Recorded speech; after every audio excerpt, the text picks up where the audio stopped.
ਸਾਹਿਬ ਜੀ।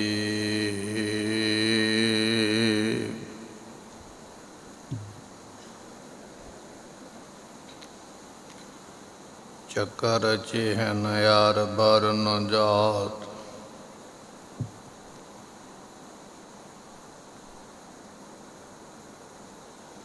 ਚੱਕਰ ਚਿਹਨ ਯਾਰ ਬਰਨ ਜਾਤ। ਅੱਗੇ ਕੀ ਹੈ? ਚੱਕਰ ਚਿਹਨ ਯਾਰ ਬਰਨ ਜਾਤ, ਰੂਪ ਰੰਗ ਤੇਰੇ ਕਵਨ ਕਵਨ ਗੁਣ ਕਹਿ ਕਹਿ ਗਾਵਾਂ। ਤੂੰ ਸਾਹਿਬ ਗੁਣੀ ਨਿਧਾਨਾ, ਤੁਮਰੀ ਮਹਿਮਾ ਬਰਨ ਨ ਸਾਕੋ। ਤੂੰ ਠਾਕੁਰ ਊਚ ਭਗਵਾਨਾ, ਜਿਉ ਬੁਲਾਵੈ ਤਿਉ ਬੋਲੇ ਸੁਆਮੀ। ਕੁਦਰਤ ਕਵਨ ਹਮਾਰੀ, ਸਾਧ ਸੰਗ ਨਾਨਕ ਜਸ ਗਾਇਓ। ਜੋ ਪ੍ਰਭ ਕੀ ਅਤ ਪਿਆਰੀ, ਜੇਤਾ ਜਿਉ ਪਿੰਡ ਸਭ ਤੇਰਾ। ਤੂੰ ਅੰਤਰ ਜਾਮੀ ਪੁਰਖ ਭਗਵਾਨ, ਦਾਸਨ ਦਾਸ ਕਹਿ ਜਨ ਨਾਨਕ। ਜੇਹਾ ਤੂੰ ਕਰਾਏ, ਤੇਹਾ ਹਉ ਕਰੀ ਵਖਿਆਨ। ਸੁਕਉ ਟਲ ਗੁਰ ਸੇਵੀਐ, ਅਹਨਿਸ ਸਹਜ ਸੁਭਾਏ। ਦਰਸ਼ਨ ਪਰਸੈ ਗੁਰੂ ਕੈ, ਜਨਮ ਮਰਨ ਦੁਖ ਜਾਏ। ਹੋਵੈ ਸਿਫਤ ਖਸੰਬਦੀ, ਨੂਰ ਅਰਸੋਂ ਕੁਰਸੋਂ ਝਟੀਐ। ਤੁਧ ਡਿਠੇ ਸੱਚੇ ਪਾਤਸ਼ਾਹ, ਮਲ ਜਨਮ ਜਨਮ ਦੀ ਕੱਟੀਐ। ਤੁਧ ਡਿਠੇ ਸੱਚੇ ਪਾਤਸ਼ਾਹ, ਮਲ ਜਨਮ ਜਨਮ ਦੀ ਕੱਟੀਐ। ਸਤਨਾਮ ਸ੍ਰੀ ਵਾਹਿਗੁਰੂ ਸਾਹਿਬ ਜੀਓ। ਲਹਿਣੇ ਦੀ ਫੇਰਾਈ ਹੈ, ਨਾਨਕਾ ਦੋਹੀ ਖੱਟੀਐ। ਜੋਤ ਉਹਾ ਜੁਗਤ ਸਾਏ, ਸਹਿ ਕਾਇਆ ਫੇਰ ਪਲਟੀਐ। ਲਹਿਣੇ ਦੀ ਫੇਰਾਈ ਹੈ, ਨਾਨਕਾ ਦੋਹੀ ਖੱਟੀਐ। ਵਾਹਿਗੁਰੂ ਜੀ ਕਾ ਖਾਲਸਾ, ਵਾਹਿਗੁਰੂ ਜੀ ਕੀ ਫਤਿਹ। ਦੀਨ ਦੁਨੀਆ ਦੇ ਮਾਲਕ, ਸ਼ਬਦਾ ਅਵਤਾਰ, ਗੁਰਤਾ ਗੱਦੀ ਤੇ ਬਿਰਾਜਮਾਨ ਸਾਹਿਬ ਗੁਰੂ ਗ੍ਰੰਥ ਸਾਹਿਬ ਪਾਤਸ਼ਾਹ ਜੀ, ਸਤਿਗੁਰੂ ਮਹਾਨ ਕਿਰਪਾ ਕਰ ਰਹੇ ਨੇ, ਜੋ ਸਤ ਸੰਗਤ ਦਾ ਸਾਨੂੰ ਸਮਾਂ ਬਖਸ਼ਿਸ਼ ਕੀਤਾ ਹੈ। ਗੁਰਮੁਖ ਜਨ ਮਾਈ ਭਾਈ ਸਤਿਗੁਰਾਂ ਦੇ ਬਚਨ ਕੀਰਤਨ ਦੇ ਰੂਪ ਦੇ ਵਿੱਚ ਸਰਵਨ ਕਰਕੇ ਲਾਹਾ ਪ੍ਰਾਪਤ ਕੀਤਾ ਹੈ। ਆਓ ਮਨ ਦੇ ਧਿਆਨ ਨੂੰ ਟਿਕਾਈਏ, ਭਾਵਨਾ ਨਾਲ ਸਤਿਗੁਰਾਂ ਦੇ ਜੋ ਅੰਮ੍ਰਿਤ ਬਚਨ ਹਨ ਸਰਵਨ ਕਰੀਏ। ਮਿਲ ਕੇ ਆਖੀਏ ਸਤਿਨਾਮ ਸ੍ਰੀ ਵਾਹਿਗੁਰੂ ਸਾਹਿਬ ਜੀ। ਸਤਨਾਮ ਸ੍ਰੀ ਵਾਹਿਗੁਰੂ ਸਾਹਿਬ ਜੀਓ। ਲਹਿਣੇ ਦੀ ਫੇਰਾਈਆ, ਨਾਨਕਾ ਦੋਹੀ ਖੱਟੀਐ। ਧੰਨ ਗੁਰੂ ਅਰਜਨ ਦੇਵ ਮਹਾਰਾਜ ਸਾਹਿਬ ਜੀ ਰਾਮਕਲੀ ਰਾਗ ਦੀ ਇਹ ਤੀਜੀ ਵਾਰ ਲਿਖਦੇ ਪਏ ਨੇ। ਮਹਾਰਾਜ ਦੇ ਦਰਬਾਰ ਵਿੱਚ ਭਾਈ ਸੱਤਾ ਤੇ ਭਾਈ ਬਲਵੰਡਾ ਕੀਰਤਨ ਕਰਿਆ ਕਰਦੇ।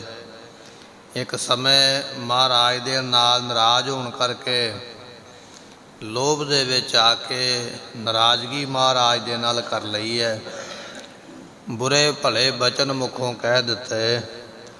ਸਤਿਗੁਰਾਂ ਨੇ ਵੱਡਿਆਂ ਸਤਿਗੁਰਾਂ ਦੀ ਸ਼ਾਨ ਦੇ ਖਿਲਾਫ ਬਚਨ ਵੇਖ ਕੇ ਆਖਿਆ, ਤੁਸੀਂ ਫਿੱਟ ਗਏ ਹੋ।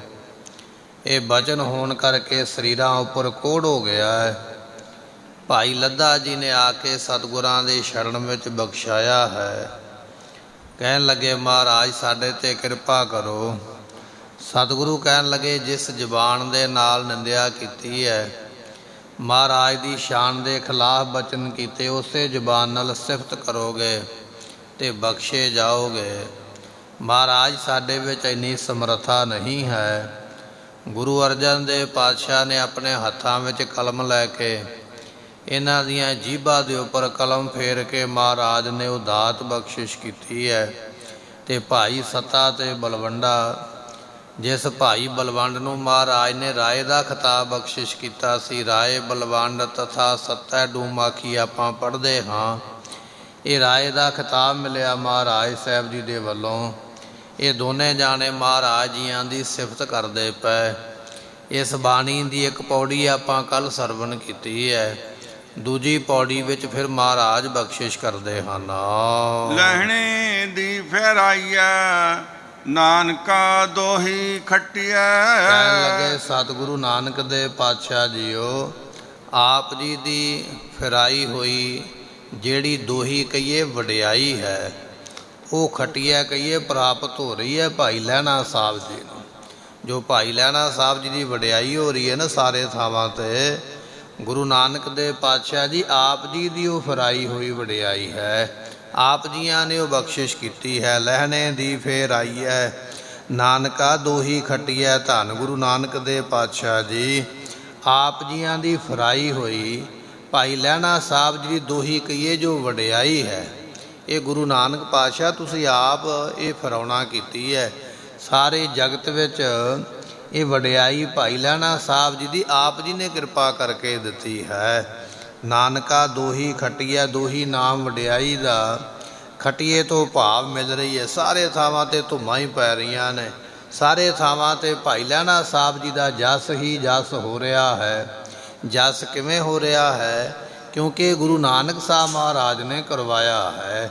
ਐਸੀ ਆਪ ਮਹਿਮਾ ਦੇ ਮਾਲਕ ਹੋ। ਜੋਤ 오ਹਾ ਜੁਗਤ ਸਾਏ। ਸਤਿਗੁਰੂ ਪਾਤਸ਼ਾਹ ਜੀ ਜਿਹੜੀ ਜੋਤ ਗੁਰੂ ਨਾਨਕ ਦੇ ਪਾਤਸ਼ਾਹ ਵਿੱਚ ਹੈ, ਉਹੀ ਜੋਤ ਧੰਨ ਗੁਰੂ ਅੰਗਦ ਦੇ ਪਾਤਸ਼ਾਹ ਮਹਾਰਾਜ ਸਾਹਿਬ ਜੀ ਦੇ ਵਿੱਚ ਹੈ।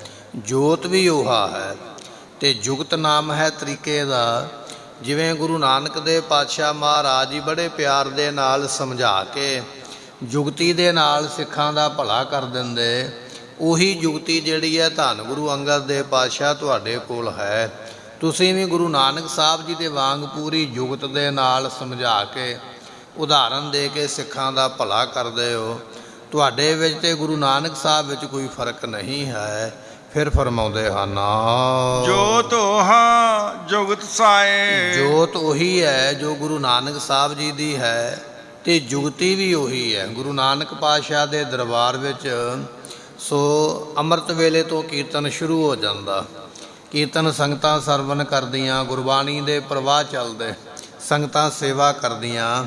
ਇਸੇ ਤਰ੍ਹਾਂ ਗੁਰੂ ਅੰਗਦ ਦੇ ਪਾਤਸ਼ਾਹ ਤੁਹਾਡੇ ਦਰਬਾਰ ਦੇ ਵਿੱਚ ਵੀ ਸੋ ਜਿਹੜਾ ਹੈ ਭਾਈ ਦਾਨਾ ਜੀ ਕੀਰਤਨ ਦੀ ਸੇਵਾ ਕਰਦੇ, ਸੰਗਤਾਂ ਬੈਠ ਕੇ ਕੀਰਤਨ ਸਰਵਣ ਕਰਦੀਆਂ।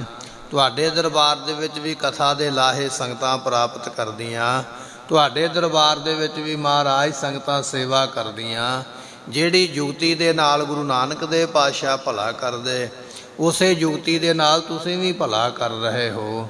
ਗੁਰੂ ਨਾਨਕ ਸਾਹਿਬ ਦੀ ਉਹੀ ਮਰਿਆਦਾ ਆਪ ਜੀਆਂ ਨੇ ਜਿਹੜੀ ਹੈ ਉਹ ਧਾਰਨ ਕੀਤੀ ਹੋਈ ਹੈ। ਉਸੇ ਤਰ੍ਹਾਂ ਆਪ ਜੀ ਦੇ ਦਰਬਾਰ ਦੀ ਸੇਵਾ ਹੋ ਰਹੀ ਹੈ। ਸਹਿ ਕਾਇਆ ਫੇਰ ਪਲਟਿਆ। ਇਹ ਤੇ ਸਹਿ ਜਿਹੜੇ ਮਾਲਕ ਨੇ ਨਾ ਧੰਨ ਗੁਰੂ ਨਾਨਕ ਦੇ ਪਾਤਸ਼ਾਹ, ਇਹ ਤੇ ਉਹਨਾਂ ਨੇ ਆਪਣੀ ਕਾਇਆ ਬਦਲੀ, ਸਰੀਰ ਬਦਲਿਆ ਹੈ। ਵਿਦਵਾਨਾਂ ਨੇ ਬੜੀ ਸੋਹਣੀ ਉਦਾਹਰਨ ਦਿੱਤੀ ਹੈ। ਕਹਿਣ ਲੱਗੇ ਰਾਜਾ ਜਦੋਂ ਰਾਜ ਸਭਾ ਵਿੱਚ ਆ ਕੇ ਬੈਠਦਾ ਨਾ, ਕਚਹਿਰੀ ਵਿੱਚ ਬੈਠਦਾ, ਬੜੇ ਸੋਹਣੇ ਵਸਤਰ ਪਾ ਕੇ ਆਉਂਦਾ। ਉਹੀ ਰਾਜਾ ਜਦੋਂ ਜੰਗ ਮੈਦਾਨ ਵਿੱਚ ਜਾਂਦਾ, ਜੰਗ ਮੈਦਾਨ ਦੀ ਵਰਦੀ ਪਾ ਲੈਂਦਾ। ਉਹੀ ਰਾਜਾ ਜਦੋਂ ਆਪਣੇ ਮਹਿਲਾਂ ਵਿੱਚ ਆਰਾਮ ਕਰਦਾ, ਫਿਰ ਹੋਰ ਕੋਈ ਵਸਤਰ ਧਾਰਨ ਕਰ ਲੈਂਦਾ ਹੈ। ਵਸਤਰ ਬਦਲਣ ਦੇ ਨਾਲ ਰਾਜਾ ਨਹੀਂ ਬਦਲ ਜਾਂਦਾ। ਰਾਜਾ ਉਹੀ ਹੈ ਜਿਹਨੇ ਜੰਗ ਦੇ ਵਿੱਚ ਪੋਸ਼ਾਕ ਪਹਿਨੀ ਹੈ। ਰਾਜਾ ਉਹੀ ਹੈ ਜਿਹਨੇ ਕਚਹਿਰੀ ਵਿੱਚ ਬੈਠਣ ਲੱਗਿਆਂ ਪੋਸ਼ਾਕ ਪਹਿਨੀ ਹੈ। ਕੱਪੜੇ ਬਦਲੇ ਪਰ ਰਾਜਾ ਉਹ ਹੈ। ਗੁਰੂ ਨਾਨਕ ਦੇ ਪਾਤਸ਼ਾਹ ਮਹਾਰਾਜ ਸਾਹਿਬ ਜੀ, ਤੁਹਾਡੇ ਵਿੱਚ ਤੇ ਗੁਰੂ ਅੰਗਦ ਸਾਹਿਬ ਦੇ ਵਿੱਚ ਫਰਕ ਕੋਈ ਨਹੀਂ ਹੈ। ਇਹ ਕੇਵਲ ਸਰੀਰ ਰੂਪੀ ਕੱਪੜਾ ਹੀ ਆਪ ਜੀ ਬਦਲਦੇ ਹੋ। ਇੱਕ ਸਰੀਰ ਦਾ ਕੱਪੜਾ ਪਾਸੇ ਕੀਤਾ, ਦੂਜੇ ਸਰੀਰ ਦੇ ਰਾਹੀਂ ਆਪ ਪ੍ਰਗਟ ਹੋ ਜਾਂਦੇ ਹੋ। ਜੋਤ ਓਹਾ ਜੁਗਤ ਸਾਏ, ਸਹਿ ਕਾਇਆ ਫੇਰ ਪਲਟੀਐ। ਸਹਿ ਤੋਂ ਭਾਵ ਹੈ ਮਾਲਕ ਗੁਰੂ ਨਾਨਕ ਪਾਤਸ਼ਾਹ ਜੀ। ਇਹ ਆਪ ਜੀ ਨੇ ਸਰੀਰ ਰੂਪੀ ਜਿਹੜਾ ਕੱਪੜਾ ਹੈ ਇਹਨੂੰ ਪਲਟੀਐ ਕਹੀਏ, ਬਦਲਣਾ ਕੀਤਾ ਹੈ। ਭਾਵ ਇਹ ਹੈ ਵੀ ਗੁਰੂ ਨਾਨਕ ਸਾਹਿਬ ਪਾਤਸ਼ਾਹ ਜੀ ਤੇ ਗੁਰੂ ਅੰਗਦ ਸਾਹਿਬ ਪਾਤਸ਼ਾਹ, ਤੁਹਾਡੇ ਵਿੱਚ ਫਰਕ ਕੋਈ ਨਹੀਂ ਹੈ। ਤੁਸੀਂ ਇੱਕੋ ਹੀ ਦੋਨੇ ਰੂਪ ਹੋ। ਝੁੱਲਾ ਸੋ ਛਤ ਨਰੰਜਣੀ। ਇਸ ਕਰਕੇ ਜਿਹੜਾ ਨਰੰਜਨੀ ਛਤਰ ਹੈ, ਨਰੰਜਨੀ ਛਤਰ ਕੀ ਹੈ? ਜਿਹੜਾ ਜਸ ਹੋ ਰਿਹਾ ਥਾਵਾਂ ਥਾਵਾਂ ਤੇ, ਇਹ ਭਾਈ ਲਹਿਣਾ ਸਾਹਿਬ ਜੀ ਦੇ ਸੀਸ ਦੇ ਉੱਪਰ ਇਹ ਨਰੰਜਨੀ ਛਤਰ, ਜਸ ਰੂਪੀ ਛਤਰ ਜਿਹੜਾ ਝੁਲਦਾ ਪਿਆ ਹੈ। ਮਲ ਤਖਤ ਬੈਠਾ ਗੁਰ ਹਟਿਐ। ਧੰਨ ਗੁਰੂ ਅੰਗਦ ਦੇ ਪਾਤਸ਼ਾਹ ਮਹਾਰਾਜ ਸਾਹਿਬ ਜੀ, ਇਹ ਜੋ ਤਖਤ ਰੂਪੀ ਹਟ ਹੈ, ਇਸ ਨੂੰ ਮੱਲ ਕੇ ਕਹੀਏ, ਸਾਂਭ ਕੇ ਬੈਠੇ। ਐਸੀ ਵਡਿਆਈ ਆਪ ਜੀ ਨੂੰ ਪ੍ਰਾਪਤ ਹੋ ਰਹੀ ਹੈ। ਜਿਵੇਂ ਗੁਰੂ ਨਾਨਕ ਦੇ ਪਾਤਸ਼ਾਹ ਮਹਾਰਾਜ ਸਾਹਿਬ ਜੀ ਇਸ ਗੁਰਤਾ ਗੱਦੀ ਦੇ ਤਖਤ 'ਤੇ ਬੈਠ ਕੇ ਸੰਗਤਾਂ ਸਿੱਖਾਂ ਨੂੰ ਉਪਦੇਸ਼ ਦੇ ਕੇ ਭਲਾ ਕਰਦੇ। ਧੰਨ ਗੁਰੂ ਅੰਗਦ ਦੇ ਪਾਤਸ਼ਾਹ ਮਹਾਰਾਜ ਸਾਹਿਬ ਜੀ ਆਪ ਵੀ ਉਸੇ ਤਰ੍ਹਾਂ ਗੁਰਤਾ ਗੱਦੀ ਦੇ ਤਖਤ 'ਤੇ ਬੈਠ ਕੇ ਜਿਹੜਾ ਸਿੱਖ ਆ ਜਾਂਦਾ ਹੈ, ਉਹਦੇ ਭਲੇ ਦੇ ਆਪ ਜੀ ਬਚਨ ਕਰ ਕਰਕੇ ਭਲਾ ਕਰ ਦਿੰਦੇ ਹੋ। ਤਖਤ ਰੂਪੀ ਜਿਹੜਾ ਹੱਟ ਹੈ, ਇਸ ਨੂੰ ਆਪ ਸਾਂਭ ਕੇ ਬੈਠੇ ਹੋ। ਮਰਿਆਦਾ ਦੇ ਵਿੱਚ ਪੂਰੇ ਪਰਪੱਕ ਹੋ ਕੇ ਬੈਠੇ ਹੋ। ਸੰਗਤਾਂ ਸਿੱਖਾਂ ਦੇ ਵਿੱਚ ਵੀ ਪੂਰੀ ਮਰਿਆਦਾ ਆਪ ਜੀਆਂ ਨੇ ਕਾਇਮ ਰੱਖੀ ਹੋਈ ਹੈ। ਸੋ ਐਸੇ ਆਪ ਜੀ ਮਾਲਕ ਹੋ। ਗੁਰਮੁਖੋ, ਧੰਨ ਗੁਰੂ ਅੰਗਦ ਦੇ ਪਾਤਸ਼ਾਹ ਮਹਾਰਾਜ ਸਾਹਿਬ ਜੀਆਂ ਦੇ ਕੋਲ ਕੁਝ ਖਹਿਰੇ ਜੱਟਾਂ ਨੇ ਬਦਸਲੂਕੀ ਦਾ ਵਿਚਾਰ ਬਣਾ ਲਿਆ। ਕੀ ਹੋਇਆ ਹੈ ਕਿ ਨਗਰ ਇਲਾਕੇ ਵਿੱਚ ਮੀਂਹ ਨਹੀਂ ਪੈਂਦਾ ਹੈ। ਇੱਥੇ ਇੱਕ ਤਪਾ ਰਹਿੰਦਾ ਹੈ, ਉਸ ਨੂੰ ਜਾ ਕੇ ਪੁੱਛਿਆ। ਤਪਾ ਕਹਿਣ ਲੱਗਾ, ਤੁਹਾਡੇ ਪਿੰਡ ਵਿੱਚ ਗ੍ਰਸਤੀ ਗੁਰੂ ਆ ਗਿਆ ਹੈ। ਉਹ ਗੁਰੂ ਕਾਹਦਾ ਹੈ ਜਿਹੜਾ ਗ੍ਰਸਤੀ ਹੋਵੇ? ਗੁਰੂ ਨੂੰ ਤੇ ਵਿਆਹ ਨਹੀਂ ਕਰਾਉਣਾ ਚਾਹੀਦਾ।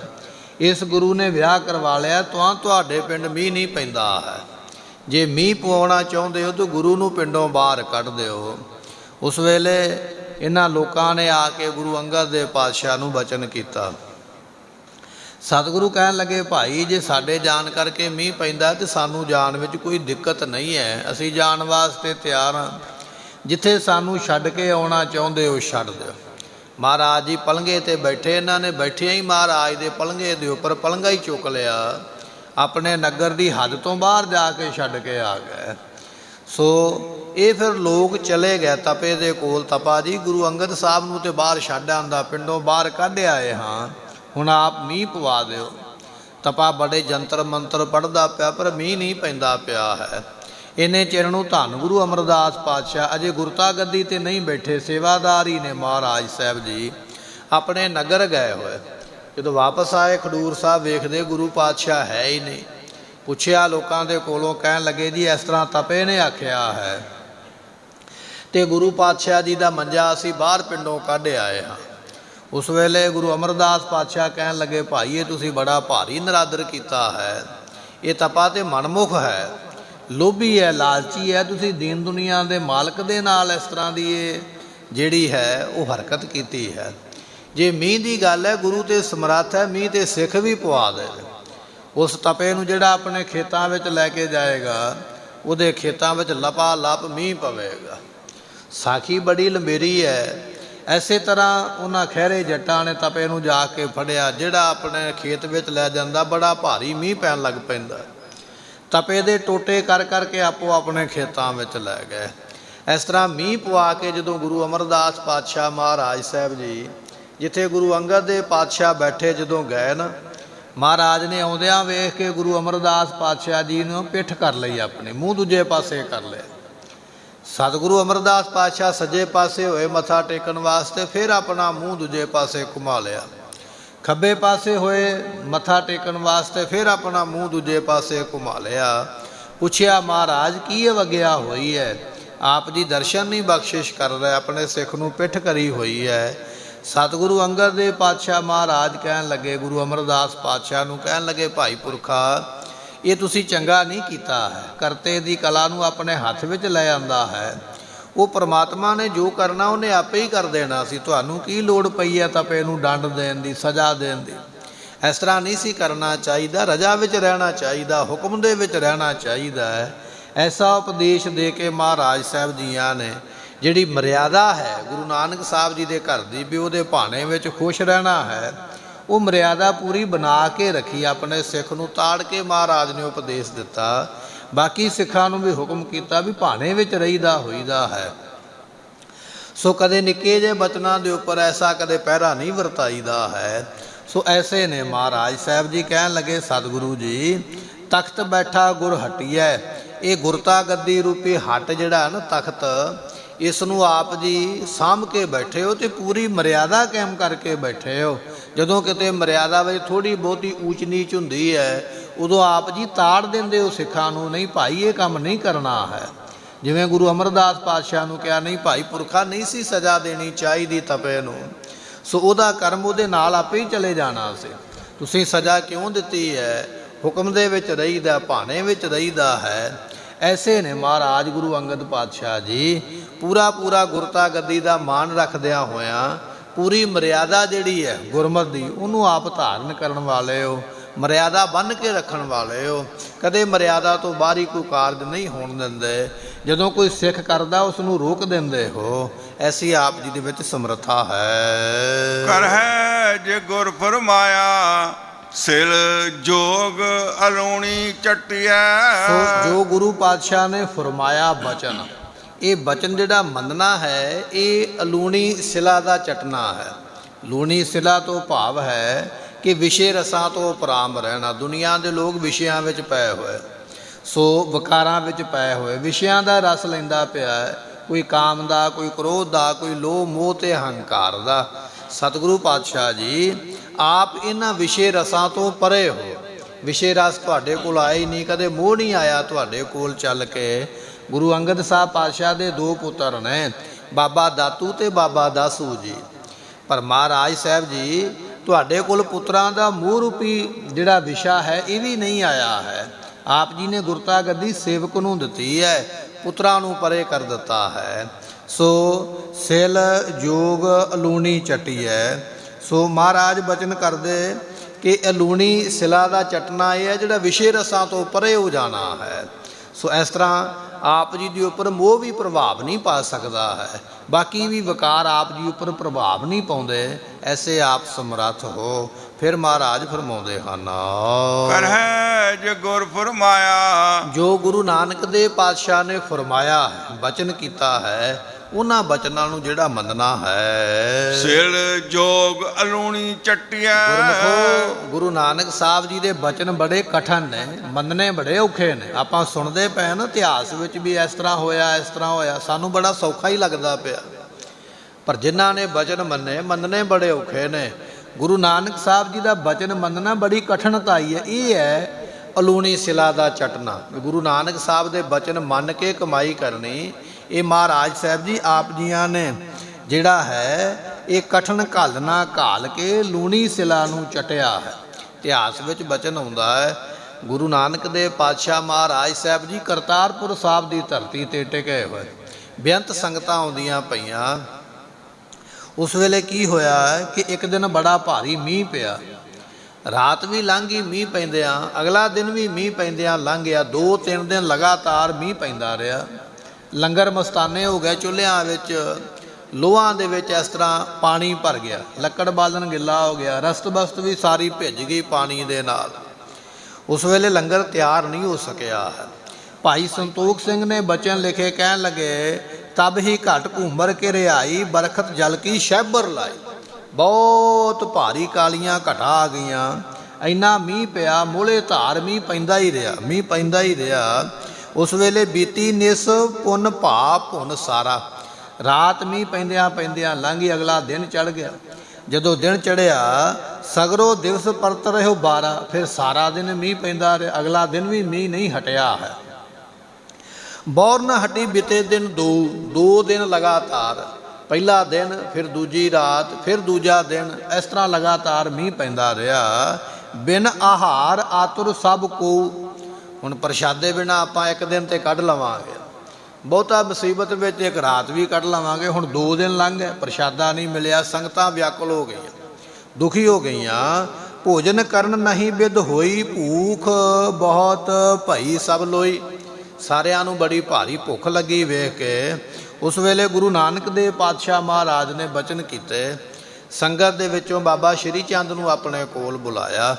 ਜਦੋਂ ਬਾਬਾ ਸ਼੍ਰੀ ਚੰਦ ਜੀ ਕੋਲ ਆਏ, ਸਤਿਗੁਰੂ ਕਹਿਣ ਲੱਗੇ ਕਿ ਬਾਬਾ ਸ਼੍ਰੀ ਚੰਦ ਜੀ, ਸੰਗਤਾਂ ਨੂੰ ਭੁੱਖ ਲੱਗੀ ਹੈ, 2 ਦਿਨ ਤੋਂ ਭਾਰੀ ਮੀਂਹ ਪੈ ਰਿਹਾ ਹੈ, ਲੰਗਰ ਮਸਤਾਨੇ ਹੋ ਚੁੱਕੇ।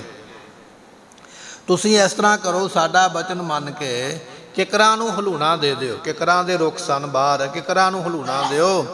ਪਕਵਾਨ ਡਿੱਗ ਪੈਣਗੇ, ਮਿਲ ਜਾਣਗੇ, ਸੰਗਤਾਂ ਛਕ ਲੈਣਗੀਆਂ, ਭੁੱਖ ਦੂਰ ਹੋ ਜਾਏਗੀ। ਜਦੋਂ ਗੁਰੂ ਨਾਨਕ ਦੇਵ ਪਾਤਸ਼ਾਹ ਮਹਾਰਾਜ ਸਾਹਿਬ ਜੀਆਂ ਨੇ ਬਚਨ ਕੀਤੇ, ਸ਼੍ਰੀ ਚੰਦਹਿ ਕੋ ਆਇ ਸਕੀਨੰ ਬਰਖਾ ਹੋਤ ਬਿਤੇ ਦਿਨ ਤੀਨੰ। 3 ਦਿਨ ਹੋ ਗਏ ਪੁੱਤਰ ਜੀ ਮੀਂਹ ਪੈਂਦਿਆਂ, ਸਾਡੀ ਆਗਿਆ, ਸਾਡਾ ਬਚਨ ਮੰਨੋ, ਅਸੀਂ ਆਪ ਜੀ ਨੂੰ ਇਹ ਹੁਕਮ ਕਰਦੇ ਹਾਂ। ਭਈ ਸ਼ੁਦਾ ਤੁਰ ਸੰਗਤ ਭੂਰੀ, ਉਠੋ ਤਾਤ ਕੀਜੈ ਕ੍ਰਿਤ ਰੂਰੀ।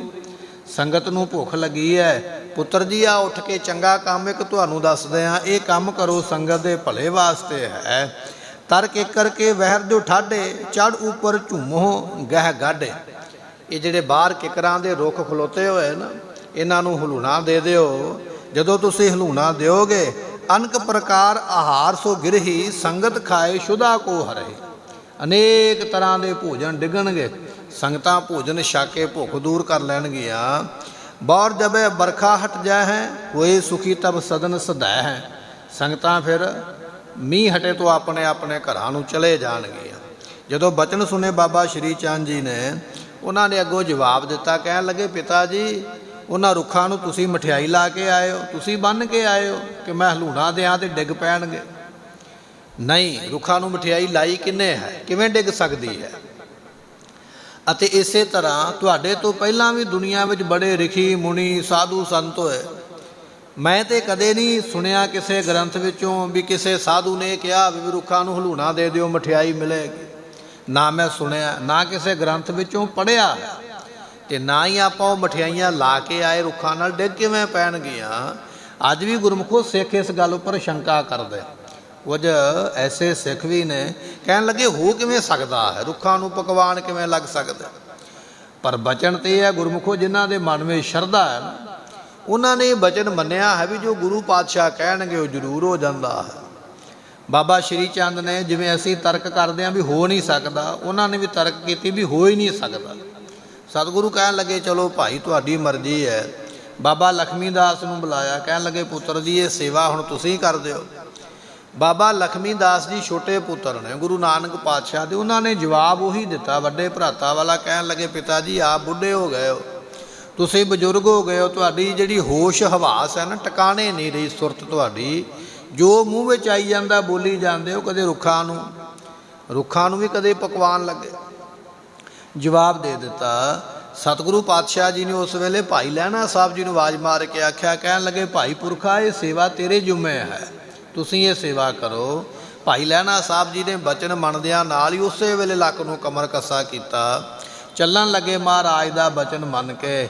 ਜਦੋਂ ਤੁਰੇ ਨਾ ਸਤਿਗੁਰੂ ਦੀ ਆਗਿਆ ਲੈ ਕੇ ਬਾਹਰ ਨੂੰ, ਤੇ ਸੰਗਤ ਵਿੱਚ ਬੈਠੇ ਬਾਬਾ ਸ਼੍ਰੀ ਚੰਦ ਨੇ ਉਸ ਵੇਲੇ ਹੱਥ ਫੜ ਲਿਆ ਤੁਰੇ ਜਾਂਦਿਆਂ ਭਾਈ ਲਹਿਣਾ ਸਾਹਿਬ ਜੀ ਦਾ। ਕਹਿਣ ਲੱਗੇ, ਭਾਈ ਲਹਿਣਿਆ ਕਮਲਾ ਹੋ ਗਿਆ, ਬਾਪੂ ਜੋ ਕਹਿੰਦਾ ਤੂੰ ਉਸੇ ਵੇਲੇ ਤੁਰ ਪੈਂਦਾ ਮੰਨਣ ਵਾਸਤੇ।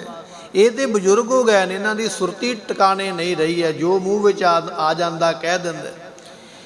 ਤੇ ਤੂੰ ਇਹਨਾਂ ਨਾਲੋਂ ਵੱਡਾ ਕਮਲਾ ਹੋ ਗਿਆ ਵੀ ਜਿਹੜਾ ਮੰਨਣ ਵਾਸਤੇ ਤੁਰ ਪਿਆ ਹੈ। ਉਥੋਂ ਮਠਿਆਈ ਨਹੀਂ ਮਿਲਣੀ ਹੈ, ਕਿਕਰਾਂ ਦੀ ਲੁੰਗ ਡਿੱਗੇਗੀ, ਕੰਡੇ ਹੀ ਡਿੱਗਣਗੇ, ਲੋਕ ਹਾਸੀ ਕਰਨਗੇ। ਇਸ ਕਰਕੇ ਮੇਰਾ ਬਚਨ ਮੰਨ, ਤੂੰ ਜਾ ਨਾ ਇੱਥੇ ਬੈਠ ਜਾ। ਭਾਈ ਲਹਿਣਾ ਸਾਹਿਬ ਜੀ ਨੇ ਹੱਥ ਜੋੜ ਕੇ ਆਖਿਆ। ਕਹਿਣ ਲੱਗੇ, ਬਾਬਾ ਸ਼੍ਰੀ ਚੰਦ ਜੀ ਤੁਹਾਡਾ ਵਿਚਾਰ ਜੋ ਹੈ ਉਹ ਤੁਸੀਂ ਆਪਣੀ ਜਗ੍ਹਾ ਤੇ ਹੋ, ਪਰ ਮੇਰਾ ਵਿਚਾਰ ਇਹ ਹੈ ਵੀ ਜੇ ਗੁਰੂ ਨਾਨਕ ਸਾਹਿਬ ਪਾਤਸ਼ਾਹ ਬਚਨ ਕਹਿਣ, ਔਰ ਉਹ ਬਚਨ ਹੋਵੇ ਨਾ, ਇਹ ਹੋ ਨਹੀਂ ਸਕਦਾ ਹੈ। ਬੋਲੇ ਸੋ ਨਿਹਾਲ। ਮੇਰਾ ਇਹ ਮਨ ਮੰਨਦਾ ਨਹੀਂ ਵੀ ਗੁਰੂ ਨਾਨਕ ਪਾਤਸ਼ਾਹ ਬਚਨ ਕਹਿਣਗੇ ਔਰ ਹੋਵੇਗਾ ਨਹੀਂ। ਸੰਗਤ ਨੂੰ ਆਵਾਜ਼ ਦਿੱਤੀ, ਆਓ ਸੰਗਤ ਜੀ ਮੇਰੇ ਨਾਲ ਚੱਲੋ, ਮੈਂ ਰੁੱਖ ਨੂੰ ਹਲੂਣਾ ਦੇਵਾਂਗਾ, ਤੁਸੀਂ ਪਕਵਾਨ ਛਕ ਲਿਓ। ਵਿਦਵਾਨ ਕਹਿੰਦੇ ਨੇ 24,000 ਦਾ ਇਕੱਠ ਹੈ ਕਰਤਾਰਪੁਰ ਸਾਹਿਬ ਦੀ ਧਰਤੀ ਤੇ ਉਸ ਵੇਲੇ ਸੰਗਤਾਂ ਦਾ। ਬਾਬਾ ਲਹਿਣਾ ਸਾਹਿਬ ਦੀਆਂ ਨੇ ਜਾ ਕੇ ਰੁੱਖ ਨੂੰ ਹਲੂਣਾ ਦਿੱਤਾ। ਜਿਸ ਤਰ੍ਹਾਂ ਦਾ ਪਕਵਾਨ ਕਿਸੇ ਨੇ ਚਾਹਿਆ, ਜਿਹੜੀ ਸੰਗਤ ਛਕਣ ਵਾਲੀ ਹੈ ਨਾ, ਜਿਹੜਾ ਫੁਰਨਾ ਕੀਤਾ ਨਾ ਮਨ ਵਿੱਚ ਵੀ ਮੈਨੂੰ ਮਠਿਆਈ ਮਿਲੇ, ਕੋਈ ਆਖਦਾ ਮੈਨੂੰ ਪੂੜੀਆਂ ਮਿਲਣ। ਆਪਾਂ ਵੀ ਆਉਣੇ ਨਾ ਸੰਗਤ ਵਿੱਚ, ਜਦੋਂ ਕੋਈ ਅਨਾਉਂਸਮੈਂਟ ਹੁੰਦੀ ਹੈ ਭਾਈ ਫਲਾਣੇ ਦਿਨ ਨੂੰ ਵਿਸ਼ੇਸ਼ ਦੀਵਾਨ ਸਜੇਗਾ, ਨਾਲ ਲੰਗਰ ਵੀ ਤਿਆਰ ਹੋਵੇਗਾ, ਕਈ ਪੁੱਛਦੇ ਨਹੀਂ ਵੀ ਲੰਗਰ ਵਿੱਚ ਬਣੇਗਾ ਕੀ, ਫਿਰ ਅਸੀਂ ਉਹੋ ਜਿਹਾ ਮੂੰਹ ਬਣਾ ਕੇ ਆਈਏ। ਸੋ ਵਿਚਾਰ ਹੁੰਦਾ ਨਾ ਆਪਣਾ ਲੰਗਰ ਛਕਣ ਦਾ। ਉਸ ਵੇਲੇ ਸੰਗਤਾਂ ਦੇ ਮਨ ਵਿੱਚ ਵਿਚਾਰ ਹੈ, ਕੋਈ ਆਖਦਾ ਮੈਨੂੰ ਇਹ ਮਿਲੇ, ਕੋਈ ਆਖਦਾ ਮੈਨੂੰ ਇਹ ਮਿਲੇ।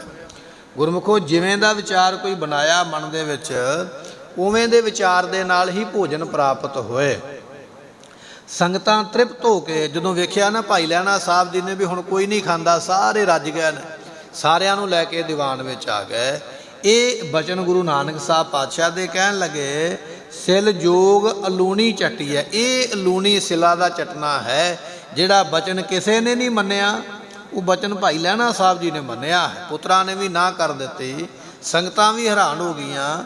ਬਾਬਾ ਸ਼੍ਰੀ ਚੰਦ ਆਖਦੇ ਕਦੇ ਸੁਣਿਆ ਹੀ ਨਹੀਂ ਗ੍ਰੰਥਾਂ ਵਿੱਚ ਵੀ ਰੁੱਖਾਂ ਨੂੰ ਕਦੇ ਪਕਵਾਨ ਲੱਗੇ ਹੋਣ, ਪਰ ਬਾਬਾ ਲਹਿਣਾ ਜੀਆਂ ਨੇ, ਭਾਈ ਲਹਿਣਾ ਸਾਹਿਬ ਜੀ ਨੇ ਇਹ ਨਹੀਂ ਆਖਿਆ ਵੀ ਮੈਂ ਨਹੀਂ ਕਦੇ ਪੜ੍ਹਿਆ, ਮੈਂ ਨਹੀਂ ਕਦੇ ਸੁਣਿਆ, ਇਹ ਕਦੇ ਹੋ ਹੀ ਨਹੀਂ ਸਕਦਾ। ਨਹੀਂ, ਉਸੇ ਵੇਲੇ ਕਮਰ ਕੱਸਾ ਕਰਕੇ ਬਚਨ ਮੰਨਿਆ ਤੇ ਕਹਿਣ ਲੱਗੇ ਉਹ ਬਚਨ ਮੰਨਦਿਆਂ ਨਾਲ ਹੀ ਸੋ ਆਪ ਉਹ ਸੇਵਾ ਦੇ ਵਿੱਚ ਸਫਲੇ ਹੋਏ, ਜਾਂ ਕਹਿ ਲਈਏ ਉਹ ਸੇਵਾ ਵਿੱਚ ਆਪ ਜੀ ਪਾਸ ਹੋ ਗਏ।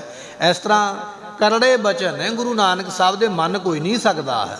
ਆਪਾਂ ਇਹ ਸਾਖੀ ਸੁਣੀ ਹੈ, ਸਾਡੇ ਵਿੱਚ ਵੀ ਕਈ ਇਸ ਤਰ੍ਹਾਂ ਦੇ ਸਰੀਰ ਨੇ ਅੱਜ ਵੀ ਨਹੀਂ ਮੰਨਦੇ। ਕਹਿਣ ਲੱਗੇ ਕਿਵੇਂ ਹੋ ਸਕਦਾ ਭਾਈ, ਇਹ ਤੇ ਐਵੇਂ ਗੱਲਾਂ ਬਾਤਾਂ ਲਿਖ ਦਿੱਤੀਆਂ। ਉਹਨਾਂ ਸਮਿਆਂ ਵਿੱਚ ਭਾਈ ਲਹਿਣਾ ਸਾਹਿਬ ਜੀ ਕਿੰਨੀ ਸ਼ਰਧਾ ਰੱਖਦੇ। ਜਿਨ੍ਹਾਂ ਨੇ ਬਚਨ ਮੰਨਿਆ ਉਹ ਪ੍ਰਾਪਤੀ ਵਾਲੇ ਹੋਏ, ਜਿਨ੍ਹਾਂ ਨੇ ਉਦੋਂ ਬਚਨ ਨਹੀਂ ਮੰਨਿਆ ਉਹ ਪ੍ਰਾਪਤੀ ਤੋਂ ਖਾਲੀ ਰਹਿ ਗਏ। ਜਿਹੜੇ ਅੱਜ ਵੀ ਨਹੀਂ ਮੰਨਦੇ ਪਏ, ਖਾਲੀ ਇਹਨਾਂ ਨੇ ਵੀ ਰਹਿ ਜਾਣਾ ਹੈ। ਸੋ ਜਿਨ੍ਹਾਂ ਦੀ ਸ਼ਰਧਾ ਉਹਨਾਂ ਨੇ ਮੰਨ ਲੈ ਬਚਨ। ਗੁਰੂ ਨਾਨਕ ਦੇਵ ਪਾਤਸ਼ਾਹ ਮਹਾਰਾਜ ਕੋਲ ਬੇਅੰਤ ਸੰਗਤ ਆਈ ਹੈ। ਸਤਿਗੁਰੂ ਪਾਤਸ਼ਾਹ ਕਹਿਣ ਲੱਗੇ ਭਾਈ ਲੰਗਰ ਰੋਜ਼ ਨਾ ਤਿਆਰ ਕਰਿਆ ਕਰੋ, 2 ਦਿਨ ਛੱਡ ਕੇ ਕਰਿਆ ਕਰੋ। ਕੁਝ ਸੰਗਤਾਂ ਚਲੇ ਗਈਆਂ ਵੀ ਇੱਥੇ ਤੇ ਭੁੱਖੇ ਰਹਿਣਾ ਪੈਂਦਾ 2 ਦਿਨ। ਮਹਾਰਾਜ ਕਹਿੰਦੇ ਹੁਣ 4 ਦਿਨ ਨਾ ਲੰਗਰ ਬਣਾਇਆ ਕਰੋ, ਚੌਥੇ ਦਿਨ ਫਿਰ ਹੋਰ ਥੋੜ੍ਹੇ ਚਲੇ ਗਏ, ਗਿਣਤੀ ਵਧਾਈ ਗਏ ਦਿਨਾਂ ਦੀ। ਬੇਅੰਤ ਸੰਗਤਾਂ ਚਲੇ ਗਈਆਂ, ਥੋੜ੍ਹੀਆਂ ਹੀ ਰਹਿ ਗਈਆਂ। ਮਹਾਰਾਜ ਨੇ ਖੇਤੀ ਕਰਨ ਵਾਲੇ ਕਿਸਾਨਾਂ ਨੂੰ ਬੁਲਾਇਆ, ਕਹਿਣ ਲੱਗੇ ਫਸਲ ਕਿਵੇਂ ਹੈ? ਕਹਿੰਦੇ ਪਾਤਸ਼ਾਹ ਬਿਲਕੁਲ ਪੱਕ ਕੇ ਤਿਆਰ ਹੋ ਗਈ ਹੈ। ਪਾਤਸ਼ਾਹ ਕਹਿੰਦੇ ਤਿਆਰ ਹੋ ਗਈ ਹੈ, ਜਾਓ ਫਿਰ ਤਿਆਰ ਹੋਈ ਫਸਲ ਨੂੰ ਅੱਗ ਲਾ ਦਿਓ। ਹੈਰਾਨ ਹੋ ਗਏ, ਮਹਾਰਾਜ ਜੀ ਅੱਗ ਲਾਉਣੀ ਫਿਰ ਬਣਾਈ ਕਿਉਂ? ਪਹਿਲਾਂ ਸਾਨੂੰ ਕਹਿੰਦੇ ਉਹ ਹਲ ਵਾਓ, ਫਿਰ ਸਾਨੂੰ ਕਹਿੰਦੇ ਉਹਨੂੰ ਪਾਣੀ ਲਾਓ, ਫਿਰ ਇਹਦੀ ਰਾਖੀ ਕਰਦੇ ਆ, ਗੋਡੀਆਂ ਕਰਦੇ। ਹੁਣ ਜੇ ਪਕਾ ਲਈਏ ਤੇ ਹੁਣ ਕਹਿੰਦੇ ਅੱਗ ਲਾ ਦਿਓ। ਜੀ ਅੱਗ ਹੀ ਲਾਉਣੀ ਤੇ ਇੰਨਾ ਕੰਮ ਕਿਉਂ ਕਰਵਾਇਆ? ਨਹੀਂ ਮੰਨਦੇ ਪਏ ਬਚਨ। ਮਹਾਰਾਜ ਮਨ ਹੀ ਨਹੀਂ ਕਰਦਾ, ਫਸਲ ਨੂੰ ਅੱਗ ਕਿਵੇਂ ਲਾਈਏ? ਭਾਈ ਲਹਿਣਾ ਸਾਹਿਬ ਜੀ ਨੂੰ ਬੁਲਾ ਕੇ ਕਹਿਣ ਲੱਗੇ ਭਾਈ ਪੁਰਖਾ ਬਚਨ ਇਹ ਆ ਵੀ ਫਸਲ ਨੂੰ ਅੱਗ ਲਾ ਦੇ। ਮਹਾਰਾਜ ਮੈਂ ਤੇ ਹੁਣੇ ਹੀ ਤਿਆਰ, ਆਪ ਜੀ ਦਾ ਹੁਕਮ ਹੋਣ ਦੀ ਢੇਰ ਹੈ। ਛੇਤੀ ਨਾਲ ਅੱਗ ਲਾ ਕੇ ਫਸਲਾਂ ਸਾੜ ਕੇ ਮਹਾਰਾਜ ਦੇ ਕੋਲ ਆ ਗਏ। ਇਹ ਹੈ ਸਿਲ ਜਿਹੜੀ ਹੈ ਨਾ ਅਲੂਣੀ ਦਾ ਚਟਣਾ, ਜਿਹੜਾ ਬਚਨ ਕੋਈ ਨਹੀਂ ਮੰਨਦਾ ਪਿਆ। ਉਹ ਕਹਿਣ ਲੱਗ ਪਏ ਮਹਾਰਾਜ ਇੰਨੀ ਫਸਲ ਆਵੇਗੀ, ਇੰਨਾ ਲਾਭ ਹੋਵੇਗਾ, ਇੰਨੀ ਸੰਗਤ ਛਕੇਗੀ, ਇੰਨਾ ਆਪਾਂ ਵੇਚ ਲਵਾਂਗੇ। ਆਪੋ ਆਪਣਾ ਦੱਸਦੇ ਪਏ ਸਾਰੇ ਜਾਣੇ ਤਜਰਬਾ, ਪਰ ਭਾਈ ਲਹਿਣਾ ਸਾਹਿਬ ਜੀ ਇੱਧਰ ਨੂੰ ਨਹੀਂ ਸੋਚਦੇ ਪਏ ਵੀ ਲਾਭ ਕਿੰਨਾ ਤੇ ਘਾਟਾ ਕਿੰਨਾ ਹੈ। ਜਿਹੜਾ ਬਚਨ ਹੋ ਗਿਆ ਉਸੇ ਵੇਲੇ ਬਚਨ ਮੰਨ ਲੈਂਦੇ। ਐਸੀ ਇਹਨਾਂ ਨੇ ਸੇਵਾ ਕੀਤੀ ਹੈ। ਇਹ ਕਹਿਣ ਲੱਗੇ ਵੀ ਜਿਹੜੀ ਇਹਨਾਂ ਨੇ ਸੋ ਅਲੂਣੀ ਸਿਲਾ ਦਾ ਇਹ ਚਟਣਾ ਕੀਤਾ ਹੈ ਵੀ ਜਿਹੜਾ ਝੱਟ ਬਚਨ ਮੰਨ ਲੈਂਦੇ। ਇੱਕ ਆਪਾਂ ਸਾਖੀ ਪਹਿਲਾਂ ਵੀ ਸਰਵਣ ਕੀਤੀ ਸੀ, ਜਦੋਂ ਮਹਾਰਾਜ ਨੇ ਆਖਿਆ ਸੀ ਭਾਈ ਮੁਰਦਾ ਖਾ ਲੈਣਾ ਕਰੋ, ਤੇ ਉਸ ਵੇਲੇ ਮੁਰਦੇ ਨੂੰ ਕਿਹਨੇ ਖਾਧਾ ਸੀ? ਉਹ ਧੰਨ ਗੁਰੂ ਅੰਗਦ ਦੇਵ ਪਾਤਸ਼ਾਹ ਮਹਾਰਾਜ ਜੀ ਭਾਈ ਲਹਿਣਾ ਜੀ ਦੇ ਰੂਪ ਦੇ ਵਿੱਚ ਅੱਗੇ ਹੋਏ ਸਨ। ਮਹਾਰਾਜ ਇਹ ਬਚਨ ਮੰਨਣ ਵਾਸਤੇ ਅਸੀਂ ਤਿਆਰ ਹਾਂ, ਜੇ ਆਪ ਜੀ ਨੇ ਹੁਕਮ ਕੀਤਾ ਤੇ ਇਹ ਕੰਮ ਅਸੀਂ ਹੁਣੇ ਕਰ ਦਿੰਦੇ ਹਾਂ। ਐਸੇ ਨੇ ਸਤਿਗੁਰੂ ਪਾਤਸ਼ਾਹ ਜੀ। ਗੁਰੂ ਨਾਨਕ ਦੇਵ ਮਹਾਰਾਜ ਸਾਹਿਬ ਜੀ ਧਰਮਸ਼ਾਲਾ ਵਿੱਚ ਟਿਕੇ ਹੋਏ। ਉਸ ਵੇਲੇ ਟਿਕੇ ਹੋਇਆਂ ਨੇ ਅੱਧੀ ਰਾਤ ਨੂੰ ਬਚਨ ਕੀਤਾ, ਕਹਿਣ ਲੱਗੇ ਬਾਬਾ ਬੁੱਢਾ ਸਾਹਿਬ ਜੀ ਬਾਹਰ ਵੇਖ ਕੇ ਆਓ, ਰਾਤ ਕਿੰਨੀ ਕੁ ਬਤੀਤ ਹੋ ਗਈ ਹੈ।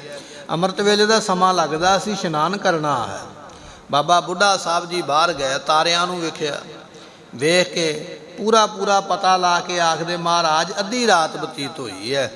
ਸਤਿਗੁਰੂ ਕਹਿਣ ਲੱਗੇ ਨਹੀਂ ਬਾਬਾ ਬੁੱਢਾ ਜੀ, ਤੁਹਾਡੇ ਤੋਂ ਵੇਖਿਆ ਨਹੀਂ ਗਿਆ, ਚੰਗੀ ਤਰ੍ਹਾਂ ਵੇਖ ਕੇ ਆਓ। ਦੂਜੀ ਵਾਰੀ ਬਾਬਾ ਬੁੱਢਾ ਸਾਹਿਬ ਜੀ ਫਿਰ ਆਏ, ਫਿਰ ਆਕਾਸ਼ ਵੱਲ ਵੇਖਿਆ, ਪਰਛਾਵੇਂ ਵੱਲ ਵੇਖਿਆ, ਚੰਦਰਮਾ ਵੱਲ ਵੇਖਿਆ, ਕਹਿਣ ਲੱਗੇ ਨਹੀਂ ਮੈਂ ਤੇ ਠੀਕ ਆਖਿਆ ਹੈ। ਫਿਰ ਜਾ ਕੇ ਆਖਿਆ ਮਹਾਰਾਜ ਅੱਧੀ ਰਾਤ ਬਤੀਤ ਹੋਈ ਹੈ। ਸਤਿਗੁਰੂ ਪਾਤਸ਼ਾਹ ਕਹਿਣ ਲੱਗੇ ਨਹੀਂ ਠੀਕ ਤਰ੍ਹਾਂ ਨਹੀਂ ਵੇਖਿਆ ਹੈ। ਜਦੋਂ ਤੀਜੀ ਵਾਰੀ ਆਏ ਨਾ, ਫਿਰ ਚੰਗੀ ਤਰ੍ਹਾਂ ਪਰਛਾਵੇਂ ਵੇਖ ਕੇ, ਚਾਨਣ ਵੇਖ ਕੇ, ਤਾਰਿਆਂ ਦਾ ਹਿਸਾਬ ਲਾ ਕੇ ਤੀਜੀ ਵਾਰੀ ਵੀ ਜਾ ਕੇ ਆਖਣ ਲੱਗੇ ਮਹਾਰਾਜ ਜਿਹੜੇ 2 ਬਚਨ ਪਹਿਲਾਂ ਕੀਤੇ ਨਾ ਬਿਲਕੁਲ ਉਸੇ ਤਰ੍ਹਾਂ ਹੀ ਤੀਜਾ ਬਚਨ ਹੈ ਵੀ ਰਾਤ ਵਾਕਿਆ ਹੀ ਅੱਧੀ ਬਤੀਤ ਹੋਈ, ਤੁਹਾਨੂੰ ਭੁਲੇਖਾ ਲੱਗ ਗਿਆ ਹੈ, ਤੁਹਾਨੂੰ ਲੱਗਦਾ ਪਿਆ ਵੀ ਅੰਮ੍ਰਿਤ ਵੇਲਾ ਹੋ ਗਿਆ, ਪਰ ਨਹੀਂ ਮਹਾਰਾਜ ਜੀ ਅੱਧੀ ਰਾਤ ਹੈ।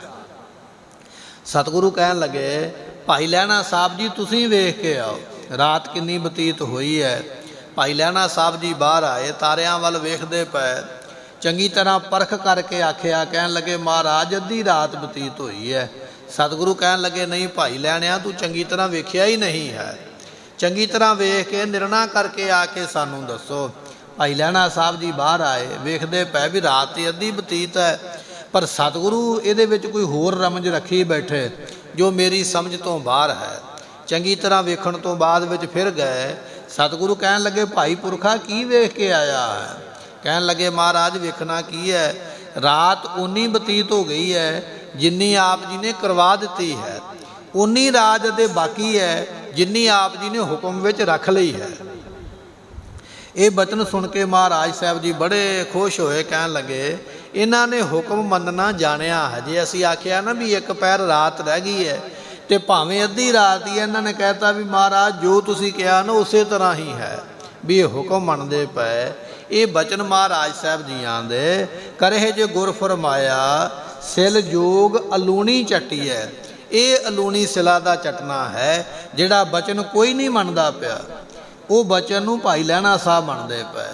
ਜਿਨ੍ਹਾਂ ਬਚਨਾਂ ਨੂੰ ਬਾਬਾ ਸ਼੍ਰੀ ਚੰਦ ਲਖਮੀ ਦਾਸ ਨੇ ਨਹੀਂ ਮੰਨਿਆ, ਉਹ ਬਚਨ ਭਾਈ ਲਹਿਣਾ ਸਾਹਿਬ ਜੀ ਮੰਨਦੇ ਪਏ। ਜਿਸ ਬਚਨ ਨੂੰ ਬਾਬਾ ਬੁੱਢਾ ਸਾਹਿਬ ਨੇ ਵੀ ਇਹ ਗੱਲ ਕਹਿ ਦਿੱਤੀ ਨਹੀਂ ਮਹਾਰਾਜ ਅੱਧੀ ਰਾਤ ਹੀ ਬਤੀਤ ਹੋਈ ਹੈ, ਉੱਥੇ ਆ ਕੇ ਭਾਈ ਲਹਿਣਾ ਸਾਹਿਬ ਜੀ ਕਹਿੰਦੇ ਮਹਾਰਾਜ ਜਿੰਨੀ ਆਪ ਜੀ ਨੇ ਬਤੀਤ ਕਰਵਾਈ ਹੈ ਉਨੀ ਬਤੀਤ ਹੋ ਗਈ ਹੈ, ਜਿੰਨੀ ਰੱਖ ਲਈ ਉਨੀ ਰਹਿ ਗਈ ਹੈ। ਇਸ ਤਰ੍ਹਾਂ ਕਠਨ ਬਚਨ ਗੁਰੂ ਨਾਨਕ ਪਾਤਸ਼ਾਹ ਦੇ, ਉਹਨਾਂ ਨੂੰ ਆਪ ਜੀ ਮੰਨਣ ਵਾਲੇ ਹੋ। ਲੰਗਰ ਚੱਲੈ ਗੁਰ ਸ਼ਬਦ ਹਰ ਟੋਟ ਨਾ ਆਵੀ ਖੱਟੀਐ। ਸਤਿਗੁਰੂ ਪਾਤਸ਼ਾਹ ਕਹਿਣ ਲੱਗੇ ਪ੍ਰਤੱਖ ਵੀ ਆਪ ਜੀ ਦੇ ਲੰਗਰ ਘਰ ਦੇ ਵਿੱਚ ਲੰਗਰ ਚੱਲਦਾ ਹੈ, ਅਤੇ ਪਾਤਸ਼ਾਹ ਜੀ ਉਹ ਲੰਗਰ ਦੇ ਵਿੱਚ ਕਦੇ ਘਾਟਾ ਨਹੀਂ ਪੈਂਦਾ ਹੈ। ਆਪ ਜੀ ਦਾ ਲੰਗਰ ਜੋ ਚੱਲਦਾ ਪਿਆ ਨਾ 20 ਰੁਪਈਆਂ ਦਾ ਲੰਗਰ, 20 ਰੁਪਈਏ ਆਪਾਂ ਕਹਿ ਦਿੰਦੇ ਹਾਂ, ਵੈਸੇ ਉਸ ਵੇਲੇ ਰੁਪਈਆਂ ਦੀ ਕਰੰਸੀ ਨਹੀਂ ਹੈ, 20 ਦਾ ਲੰਗਰ ਹੀ ਆਪਾਂ ਕਹਿ ਸਕਦੇ, ਕਰੰਸੀ ਉਦੋਂ ਦੀ ਕੋਈ ਵੀ ਹੋ ਸਕਦੀ ਹੈ। ਮਹਾਰਾਜ ਨੇ ਭੁੱਖੇ ਸਾਧੂਆਂ ਨੂੰ ਉਹ ਭੋਜਨ ਛਕਾ ਦਿੱਤਾ, ਤੇ ਉਹ ਮਹਾਰਾਜ ਦਾ ਛਕਾਇਆ ਹੋਇਆ ਲੰਗਰ ਅੱਜ ਵੀ ਬੇਅੰਤ ਸੰਗਤਾਂ ਬੇਅੰਤ ਥਾਵਾਂ ਤੇ ਛਕਦੀਆਂ ਪਈਆਂ।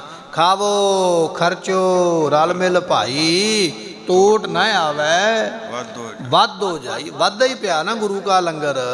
ਜੇ ਕਿਤੇ ਮੁਸੀਬਤ ਆ ਜਾਂਦੀ ਹੈ, ਕਿਤੇ ਹੜ੍ਹ ਆ ਜਾਂਦੇ, ਕਿਤੇ ਕੋਈ ਆਫਤ ਆ ਜਾਂਦੀ ਹੈ, ਤੇ ਉੱਥੇ ਫਿਰ ਗੁਰੂ ਕੇ ਸਿੱਖ ਲੰਗਰ ਲੈ ਕੇ ਪ੍ਰਸ਼ਾਦਾ ਲੈ ਕੇ ਪਹੁੰਚ ਜਾਂਦੇ ਨੇ। ਜਿੱਥੇ ਗੁਰੂ ਘਰਾਂ ਦੇ ਵਿੱਚ ਵੀ ਚੱਲਦਾ ਪਿਆ ਹੈ, ਉੱਥੇ ਜਦੋਂ ਕਿਤੇ ਕੋਈ ਇਹੋ ਜਿਹੀ ਆ ਜਾਂਦੀ ਹੈ, ਕੁਦਰਤੀ ਮਾਰ ਆ ਜਾਂਦੀ, ਉੱਥੇ ਵੀ ਗੁਰੂ ਕਾ ਸਿੱਖ ਲੰਗਰ ਲਾ ਦਿੰਦਾ। ਇਹ ਲੰਗਰ ਗੁਰੂ ਪਾਤਸ਼ਾਹ ਨੇ ਸਾਨੂੰ ਬਖਸ਼ਿਸ਼ ਕੀਤਾ ਹੈ। ਕਹਿਣ ਲੱਗੇ ਭਾਈ ਬਚਨੇ ਲੰਗਰ ਚੱਲੈ, ਗੁਰੂ ਪਾਤਸ਼ਾਹ ਦਾ ਪ੍ਰਤੱਖ ਵੀ ਲੰਗਰ ਚੱਲਦਾ ਪਿਆ ਹੈ, ਕਦੇ ਮੁੱਕਦਾ ਨਹੀਂ ਹੈ। ਐਸੀ ਸ਼ੋਭਾ ਦੇਸ਼ ਅਤੇ ਵਿਦੇਸ਼ ਦੇ ਅੰਦਰ ਇਹ ਲੰਗਰ ਦੀ ਸ਼ੋਭਾ ਹੋ ਰਹੀ ਹੈ। ਕਹਿਣ ਲੱਗੇ ਬਾਹਰ ਵਿਦੇਸ਼ ਦੇ ਵਿੱਚ ਨਾ ਕਿਸੇ ਵਿਅਕਤੀ ਨੇ ਭੁੱਖ ਦੇ ਕਾਰਨ ਕਿਸੇ ਦੁਕਾਨ ਤੋਂ ਚੋਰੀ ਕਰ ਲਈ ਖਾਣ ਵਾਲੇ ਸਮਾਨ ਦੀ।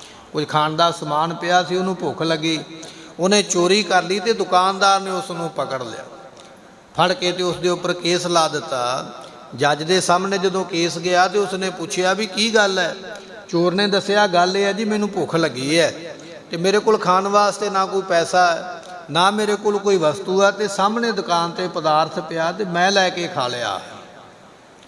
ਉਸ ਵੇਲੇ ਜੱਜ ਨੇ ਜਦੋਂ ਇਹ ਗੱਲ ਸੁਣੀ ਨਾ ਚੋਰ ਦੀ, ਤੇ ਜੱਜ ਨੇ ਫਿਰ ਅੱਗੋਂ ਉਸ ਚੋਰ ਨੂੰ ਆਖਿਆ, ਕਹਿਣ ਲੱਗਾ ਜਿਸ ਜਗ੍ਹਾ ਤੇ ਤੂੰ ਦੁਕਾਨ ਤੋਂ ਵਸਤੂ ਲੈ ਕੇ ਖਾਧੀ ਹੈ, ਕਿ ਉੱਥੇ ਨੇੜੇ ਕੋਈ ਗੁਰੂ ਘਰ ਨਹੀਂ ਸੀ? ਕਹਿਣ ਲੱਗਾ ਜੀ ਮੈਂ ਵੇਖਿਆ ਨਹੀਂ। ਤੇ ਜੱਜ ਨੇ ਆਖਿਆ ਜੇ ਅੱਗੇ ਤੋਂ ਕਿਤੇ ਭੁੱਖ ਲੱਗੇ ਨਾ, ਜਿੱਥੇ ਕਿਤੇ ਨੇੜੇ ਗੁਰੂ ਘਰ ਵੇਖਿਆ ਕਰੇਗਾ ਉੱਥੇ ਚੱਲ ਜਾਇਆ ਕਰ, ਤੈਨੂੰ ਰੋਟੀ ਮਿਲ ਜਾਇਆ ਕਰੇਗੀ। ਇਹ ਗੁਰੂ ਕੇ ਲੰਗਰ ਦੀ ਸੋਭਾ ਹੈ। ਵਿਦੇਸ਼ ਦੀ ਧਰਤੀ ਤੇ ਰਹਿਣ ਵਾਲੇ ਜਿਹੜੇ ਗੋਰੇ ਨੇ ਉਹ ਵੀ ਇਸ ਗੱਲ ਨੂੰ ਜਾਣਦੇ ਨੇ ਵੀ ਗੁਰੂ ਦੇ ਘਰ ਵਿੱਚੋਂ ਕੋਈ ਭੁੱਖਾ ਨਹੀਂ ਜਾਂਦਾ ਹੈ। ਜਿਹੜਾ ਕੋਈ ਆ ਜਾਂਦਾ ਹੈ ਉਹਨੂੰ ਇੱਥੇ ਪੇਟ ਦੀ ਜਾਂ ਸਰੀਰ ਦੀ ਤ੍ਰਿਪਤੀ ਦਾ ਭੋਜਨ ਵੀ ਮਿਲਦਾ ਹੈ, ਲੰਗਰ ਵੀ ਮਿਲਦਾ ਹੈ। ਫਿਰ ਫਰਮਾਉਂਦੇ ਹਨ ਲੰਗਰ ਚੱਲੈ ਗੁਰ ਸ਼ਬਦ ਹਰ। ਗੁਰੂ ਦੇ ਸ਼ਬਦ ਦਾ ਵੀ ਲੰਗਰ ਚੱਲਦਾ ਹੈ। ਲੰਗਰ ਚੱਲੈ ਗੁਰ ਸ਼ਬਦ, ਗੁਰੂ ਦੇ ਸ਼ਬਦ ਦਾ ਲੰਗਰ। ਇਹ ਹੁਣ ਆਪਾਂ ਕਥਾ ਸੁਣਦੇ ਪਏ, ਲੰਗਰ ਹੀ ਹੈ ਨਾ, ਮੁੱਕਦਾ ਨਹੀਂ ਨਾ ਪਿਆ। ਜਿਹੜੇ ਮਰਜ਼ੀ ਧਰਮ ਦਾ ਵਿਅਕਤੀ ਆ ਜਾਵੇ, ਜਦੋਂ ਮਰਜ਼ੀ ਸੰਗਤ ਵਿੱਚ ਬੈਠ ਕੇ ਕੋਈ ਗਾਵੇ ਕੋ ਸੁਣੈ, ਹਰ ਨਾਮਾ ਚਿਤ ਲਾਏ, ਕਹੋ ਕਬੀਰ ਸੰਸਾ ਨਹੀਂ, ਅੰਤ ਪਰਮਗਤ ਪਾਵੇ। ਇੱਥੇ ਕੋਈ ਸ਼ਰਤ ਨਹੀਂ ਹੈ। ਬਾਹਰ ਇਹ ਨਹੀਂ ਪੁੱਛਿਆ ਜਾਂਦਾ ਵੀ ਤੂੰ ਹਿੰਦੂ ਹੈ ਕਿ ਮੁਸਲਮਾਨ ਹੈ, ਤੂੰ ਸਰਦਾਰ ਹੈ ਜਾਂ ਤੂੰ ਮੁਨਾ ਹੈ, ਤੂੰ ਕਿਹੜਾ ਕੰਮ ਕਰਦਾ, ਕਿਹੜੀ ਨੌਕਰੀ ਕਰਦਾ, ਕਿੱਥੋਂ ਆਇਆ। ਨਹੀਂ, ਸੰਗਤ ਵਿੱਚ ਜਿਹੜਾ ਮਰਜ਼ੀ ਆ ਕੇ ਬੈਠ ਗਿਆ। ਇਹ ਗੁਰੂ ਦੇ ਸ਼ਬਦ ਦਾ ਲੰਗਰ ਹੈ। ਜਿਹੜਾ ਮਰਜ਼ੀ ਸੰਗਤ ਵਿੱਚ ਆ ਕੇ ਇਸ ਨੂੰ ਛਕੀ ਜਾਵੇ। ਇਸ ਗੁਰੂ ਦੇ ਸ਼ਬਦ ਰੂਪੀ ਲੰਗਰ ਦੀ ਕਦੇ ਘਾਟ ਨਹੀਂ ਆਉਂਦੀ ਹੈ। ਜਾਂ ਆਪਾਂ ਕਹਿ ਲਈਏ ਗੁਰੂ ਦੇ ਉਪਦੇਸ਼ ਦੀ ਕਦੇ ਘਾਟ ਨਹੀਂ ਆਉਂਦੀ ਹੈ। ਜਿਹੜਾ ਵੀ ਆ ਜਾਂਦਾ ਹੈ ਸਤਿਗੁਰੂ ਉਹਦਾ ਉਪਦੇਸ਼ ਦੇ ਕੇ ਭਲਾ ਕਰਦੇ ਹਨ। ਹਰ ਟੋਟ ਨਾ ਆਵੇ ਖੱਟੀਐ। ਸਤਿਗੁਰੂ ਅੰਗਦ ਦੇ ਪਾਤਸ਼ਾਹ ਜੀ, ਜਿਹੜੀ ਸੇਵਾ ਤੁਸੀਂ ਗੁਰੂ ਨਾਨਕ ਸਾਹਿਬ ਮਹਾਰਾਜ ਦੇ ਚਰਨਾਂ ਦੀ ਕਰਕੇ ਖੱਟੀ ਹੈ ਨਾ, ਉਸ ਖੱਟੀ ਦੇ ਵਿੱਚ ਕਦੇ ਘਾਟਾ ਨਹੀਂ ਆਉਂਦਾ ਹੈ। ਤੁਸੀਂ ਇੰਨੀ ਸੇਵਾ ਕੀਤੀ ਗੁਰੂ ਅੰਗਦ ਦੇ ਮਹਾਰਾਜ ਜੀਓ, ਗੁਰੂ ਨਾਨਕ ਦੇ ਪਾਤਸ਼ਾਹ ਦੀ, ਉਹ ਤੁਸੀਂ ਖੱਟੀ ਕਹੀਏ ਕਮਾਈ ਕੀਤੀ ਹੈ। ਇੰਨੀ ਕਮਾਈ ਕੀਤੀ ਹੈ। ਗੁਰੂ ਨਾਨਕ ਸਾਹਿਬ ਪਾਤਸ਼ਾਹ ਨੇ ਆਖਿਆ ਬਾਬਾ ਬੁੱਢਾ ਸਾਹਿਬ ਜੀ 5 ਪੈਸੇ ਨਾਰੀਅਲ ਰੱਖ ਕੇ ਗੁਰੂ ਅੰਗਦ ਸਾਹਿਬ ਜੀ ਨੂੰ ਮੱਥਾ ਟੇਕੋ। ਮੱਥਾ ਟੇਕਿਆ। ਉਸ ਵੇਲੇ ਗੁਰੂ ਨਾਨਕ ਪਾਤਸ਼ਾਹ ਕਹਿਣ ਲੱਗੇ ਭਾਈ ਲਹਿਣਾ ਜੀ, ਅੱਜ ਤੋਂ ਨਾਮ ਤੁਹਾਡਾ ਗੁਰੂ ਅੰਗਦ ਦੇ ਪਾਤਸ਼ਾਹ ਹੈ। ਇਹ ਜਿਹੜੇ 5 ਪੈਸੇ ਤੁਹਾਡੇ ਅੱਗੇ ਰੱਖੇ, ਇਹ ਦੁਨੀਆ ਦੀ ਮਾਇਆ ਤੁਹਾਡੇ ਅੱਗੇ ਰੱਖ ਦਿੱਤੀ ਹੈ। ਜਿੰਨੀ ਮਰਜ਼ੀ ਮਾਇਆ ਪਦਾਰਥ ਵਸਤੂਆਂ ਵਰਤੀ ਜਾਇਓ, ਸਿੱਖਾਂ ਵਿੱਚ ਵੰਡੀ ਜਾਇਓ, ਇਹ ਕਦੇ ਵਾਸਤੇ ਮੁੱਕਣਗੀਆਂ ਨਹੀਂ। ਬੋਲੇ ਸੋ ਨਿਹਾਲ। ਕਦੇ ਘਾਟਾ ਨਹੀਂ ਆਵੇਗਾ।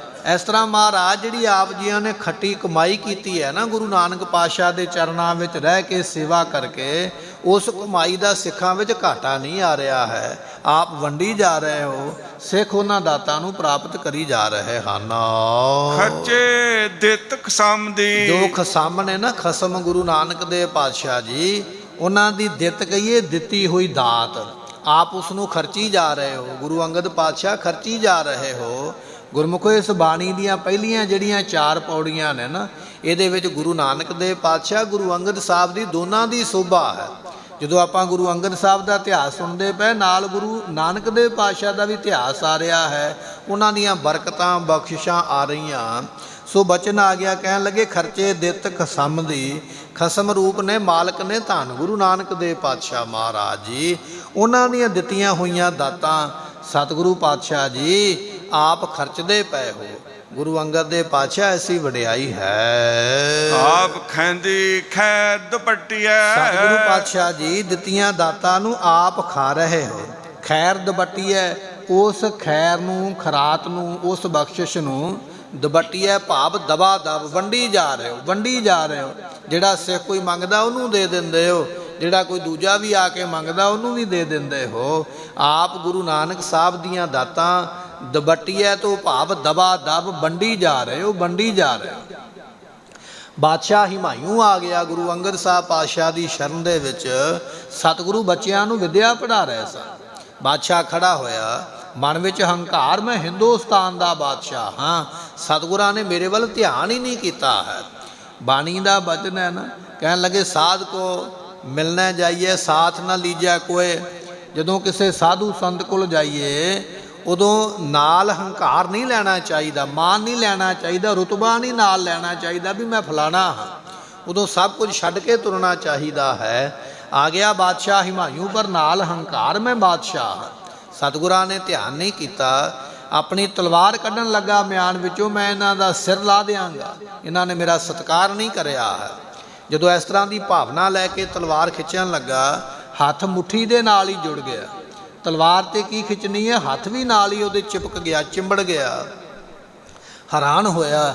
ਸਤਿਗੁਰੂ ਪਾਤਸ਼ਾਹ ਨੇ ਵੇਖਿਆ, ਕਹਿਣ ਲੱਗੇ ਹਿਮਾਯੂ ਜਿਸ ਜੰਗ ਦੇ ਮੈਦਾਨ ਵਿੱਚ ਤਲਵਾਰ ਖਿੱਚਣੀ ਸੀ ਉੱਥੋਂ ਤੇ ਪਿੱਠ ਵਿਖਾ ਕੇ ਭੱਜ ਆਇਆ ਹੈ। ਹੁਣ ਸੰਤਾਂ ਤੇ ਆ ਕੇ ਜ਼ੋਰ ਵਿਖਾਉਂਦਾ ਪਿਆ, ਸਾਧੂਆਂ ਤੇ।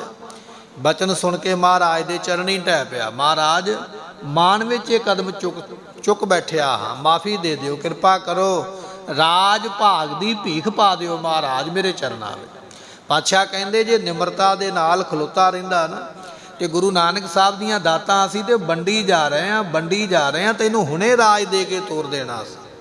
ਪਰ ਤੂੰ ਗੁਰੂ ਨਾਨਕ ਪਾਤਸ਼ਾਹ ਦੇ ਘਰ ਦਾ ਸਤਿਕਾਰ ਨਹੀਂ ਰੱਖਿਆ ਹੈ। ਹੰਕਾਰ ਦੇ ਵਿੱਚ ਤਲਵਾਰ ਖਿੱਚਣੀ ਚਾਹੀਦੀ ਹੈ।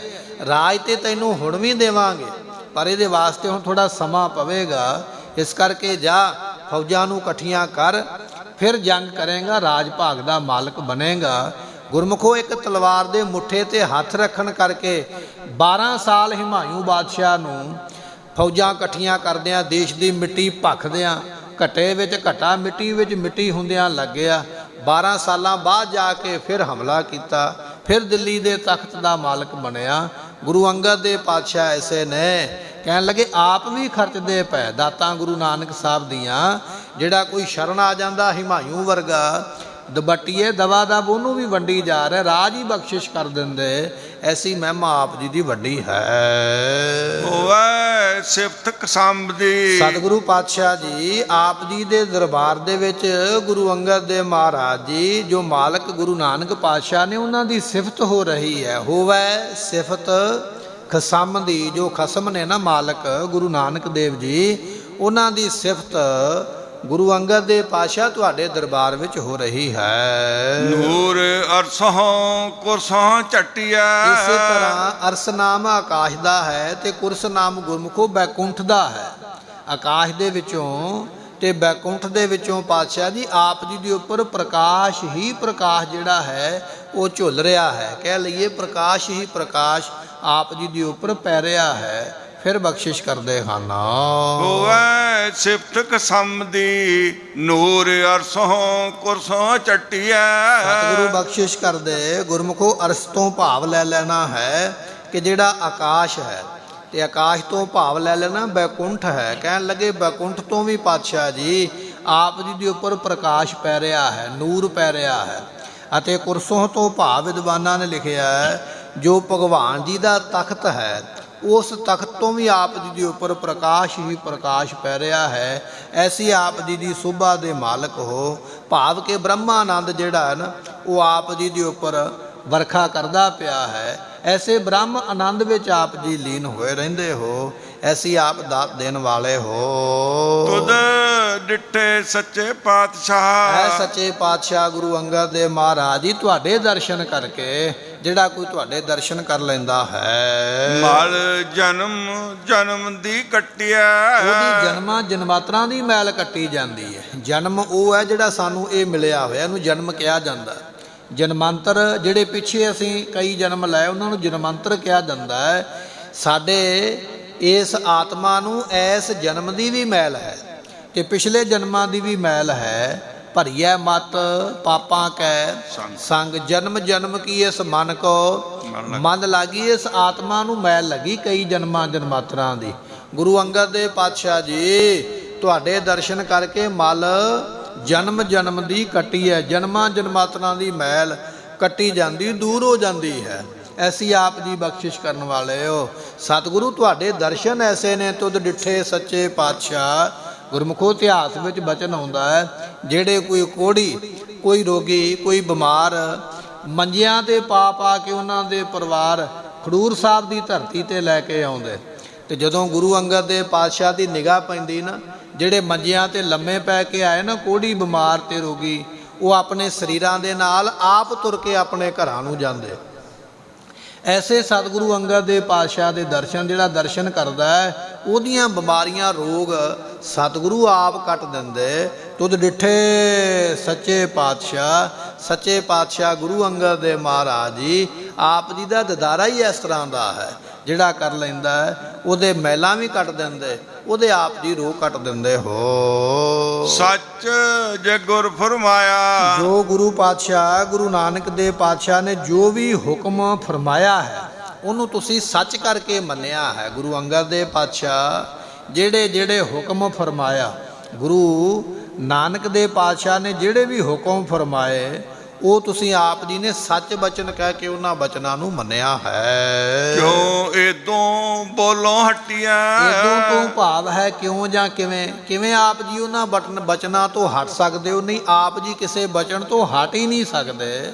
ਜਿਹੜੇ ਬਚਨ ਗੁਰੂ ਨਾਨਕ ਦੇ ਪਾਤਸ਼ਾਹ ਨੇ ਕੀਤੇ ਉਹਨਾਂ ਬਚਨਾਂ ਤੋਂ ਆਪ ਹਟਦੇ ਨਹੀਂ ਹੋ। ਜੇ ਆਖਿਆ ਵੀ ਭਾਈ ਰੁੱਖਾਂ ਨੂੰ ਮਠਿਆਈ ਲੱਗੀ ਹੈ, ਨਹੀਂ ਹਟੇ ਬਚਨ ਤੋਂ ਪਿੱਛੇ, ਉਸੇ ਵੇਲੇ ਹਲੂਣਾ ਦਿੱਤਾ ਹੈ। ਜੇ ਆਖਿਆ ਭਾਈ ਮੁਰਦਾ ਖਾ ਲਾ, ਨਹੀਂ ਹਟੇ ਉਸ ਬਚਨ ਤੋਂ ਪਿੱਛੇ, ਝਾਟੀ ਮੁਰਦਾ ਖਾਣ ਵਾਸਤੇ ਤਿਆਰ ਹੋ। ਸੱਚ ਜੇ ਗੁਰ ਫਰਮਾਇਆ, ਜੋ ਗੁਰੂ ਪਾਤਸ਼ਾਹ ਨੇ ਬਚਨ ਫਰਮਾਏ, ਆਪ ਜੀ ਉਹਨਾਂ ਬਚਨਾਂ ਤੋਂ ਕਦੇ ਪਿੱਛੇ ਹਟੇ ਹੀ ਨਹੀਂ, ਉਸੇ ਵੇਲੇ ਬਚਨ ਮੰਨ ਲੈਂਦੇ ਹੋ। ਪੁੱਤਰੀ ਕੌਲ ਨਾ ਪਾਲਿਓ, ਤੁਹਾਡੇ ਪੁੱਤਰੀ ਜਿਹੜੇ ਪੁੱਤਰ ਨੇ ਬਾਬਾ ਸ਼੍ਰੀ ਚੰਦ ਬਾਬਾ ਲਖਮੀ ਦਾਸ, ਉਹਨਾਂ ਨੇ ਆਪ ਜੀ ਦਾ ਕੌਲ ਕਹੀਏ ਬਚਨ ਨਹੀਂ ਪਾਲਿਆ, ਨਹੀਂ ਮੰਨਿਆ ਬਚਨ। ਜਦੋਂ ਵੀ ਗੁਰੂ ਨਾਨਕ ਸਾਹਿਬ ਨੇ ਬਚਨ ਕਹਿਣਾ ਨਾ, ਬਾਬਾ ਸ਼੍ਰੀ ਚੰਦ ਬਾਬਾ ਲਖਮੀ ਦਾਸ ਇਹ ਕੰਮ ਕਰੋ, ਉਹਨਾਂ ਨਾ ਕਰ ਦੇਣੀ। ਮਹਾਰਾਜ ਅਸੀਂ ਸਾਹਿਬਜ਼ਾਦੇ ਹਾਂ, ਸਾਨੂੰ ਥੋੜ੍ਹਾ ਇਹ ਕੰਮ ਕਰਨਾ ਬਣਦਾ ਹੈ, ਨਾ ਕਰ ਦਿੰਦੀ। ਕਹਿਣ ਲੱਗੇ ਪੁੱਤਰੀ ਕੌਲ ਨਾ ਪਾਲਿਓ, ਪੁੱਤਰਾਂ ਨੇ ਤੁਹਾਡਾ ਕੋਈ ਬਚਨ ਮੰਨਿਆ ਹੀ ਨਹੀਂ। ਹੰਕਾਰ ਦੇ ਵਾਸੀ ਰਹਿ ਕਿ ਅਸੀਂ ਤੇ ਗੁਰੂ ਪੁੱਤਰ ਹਾਂ, ਅਸੀਂ ਕਿਉਂ ਕੰਮ ਕਰੀਏ, ਐਸੀ ਹਾਲਤ ਬਣੀ ਹੈ। ਕਰ ਪੀਰੋਂ ਕੰਨ ਮਰਟਿਆ, ਜੇ ਬਚਨ ਮੰਨ ਲੈਂਦੇ ਤੇ ਉਸ ਵੇਲੇ ਸਤਿਗੁਰਾਂ ਨੇ ਪੀਰ ਬਣਾ ਦੇਣਾ ਸੀ। ਪੀਰ ਕਹੀਏ ਪੂਜਨੀਕ ਗੁਰੂ ਬਣਾ ਦੇਣਾ। ਜੇ ਸੇਵਾ ਵਿੱਚ ਬਚਨ ਮੰਨ ਲੈਂਦੇ ਨਾ ਸਾਹਿਬਜ਼ਾਦੇ ਮਹਾਰਾਜ ਜੀ ਦੇ, ਸਤਿਗੁਰਾਂ ਨੇ ਪੀਰ ਬਣਾ ਕੇ ਇਹਨਾਂ ਨੂੰ ਨਿਵਾਜ ਦੇਣਾ ਸੀ, ਪਰ ਉਹਨਾਂ ਨੇ ਬਚਨ ਮੰਨਿਆ ਹੀ ਨਹੀਂ ਹੈ। ਐਸੀ ਹਾਲਤ ਹੋਈ ਹੈ। ਇਸੇ ਪੰਕਤੀ ਨੂੰ ਫਿਰ ਫਰਮਾਉਂਦੇ ਹਨ, ਪੁੱਤਰੀ ਕੌਲ ਨਾ ਪਾਲਿਓ। ਭਾਈ ਬਲਵੰਡਾ ਭਾਈ ਸੱਤਾ ਕਹਿੰਦੇ ਸਾਡੀ ਜਿਹੜੀ ਛੋਟੀ ਭੈਣ ਹੈ ਨਾ ਮਹਾਰਾਜ ਸਾਹਿਬ ਜੀ, ਉਹ ਪੁੱਤਰੀਆਂ ਵਰਗੀ ਧੀਆਂ ਵਰਗੀ ਹੈ। ਉਹਦੇ ਵਿਆਹ ਵਾਸਤੇ ਅਸੀਂ ਤੁਹਾਡੇ ਕੋਲੋਂ ਪੈਸੇ ਮੰਗੇ, ਤੁਸੀਂ ਆਖਿਆ ਭਾਈ ਬਲਵੰਡਿਆ ਮੰਗ ਕਿੰਨੇ ਚਾਹੀਦੇ ਅਸੀਂ ਦੇ ਦਿੰਦੇ, ਪਰ ਅਸੀਂ ਆਖਿਆ ਮਹਾਰਾਜ ਨਹੀਂ ਮੰਗ ਕੇ ਨਹੀਂ ਲੈਣੇ, ਸਾਨੂੰ ਆਪਣਾ ਸਾਰਾ ਵਿਸਾਖੀ ਦਾ ਚੜਾਵਾ ਹੀ ਦੇ ਦਿਓ। ਤੁਸੀਂ ਆਖਿਆ ਨਹੀਂ ਗੁਰੂ ਘਰ ਨਾਲ ਸ਼ਰਤ ਨਹੀਂ ਲਾਈਦੀ ਹੈ, ਪਰ ਮਹਾਰਾਜ ਕੌਲ ਨਾ ਪਾਲਿਓ, ਅਸੀਂ ਤੁਹਾਡਾ ਬਚਨ ਮੰਨ ਹੀ ਨਾ ਸਕੇ। ਅੜ ਗਏ ਵੀ ਨਹੀਂ ਮੰਗ ਕੇ ਨਹੀਂ, ਅਸੀਂ ਤੇ ਸਾਰਾ ਚੜਾਵਾ ਲੈਣਾ ਹੈ। ਇਹ ਬਚਨ ਆਪ ਜੀ ਦਾ ਪਾਲ ਨਹੀਂ ਸਕੇ। ਹਾਂ ਕਰ ਪੀਰ ਹੋ ਕੰਨ ਮਰਟਿਆ, ਮਹਾਰਾਜ ਸਾਹਿਬ ਜੀ ਫਿਰ ਸਾਨੂੰ ਬੜੀ ਪੀੜਾ ਹੋਈ ਆ। ਵੇਖੋ ਸਾਨੂੰ ਕੋੜ ਹੋ ਗਿਆ ਸਾਡੇ ਸਰੀਰ ਦੇ ਉੱਪਰ, ਸਾਡੇ ਗਲੇ ਪੱਕ ਗਏ, ਐਸੀ ਪੀੜਾ ਦੇ ਨਾਲ ਅਸੀਂ ਦੁਖੀ ਹੋਏ। ਕੰਨ ਮੁਰਟੀਏ, ਸਾਡੇ ਜਿਹੜੇ ਕੰਨੇ ਨੇ ਉਹ ਵੀ ਮਰੋੜੇ ਗਏ, ਐਸੀ ਹਾਲਤ ਬਣ ਗਈ ਹੈ।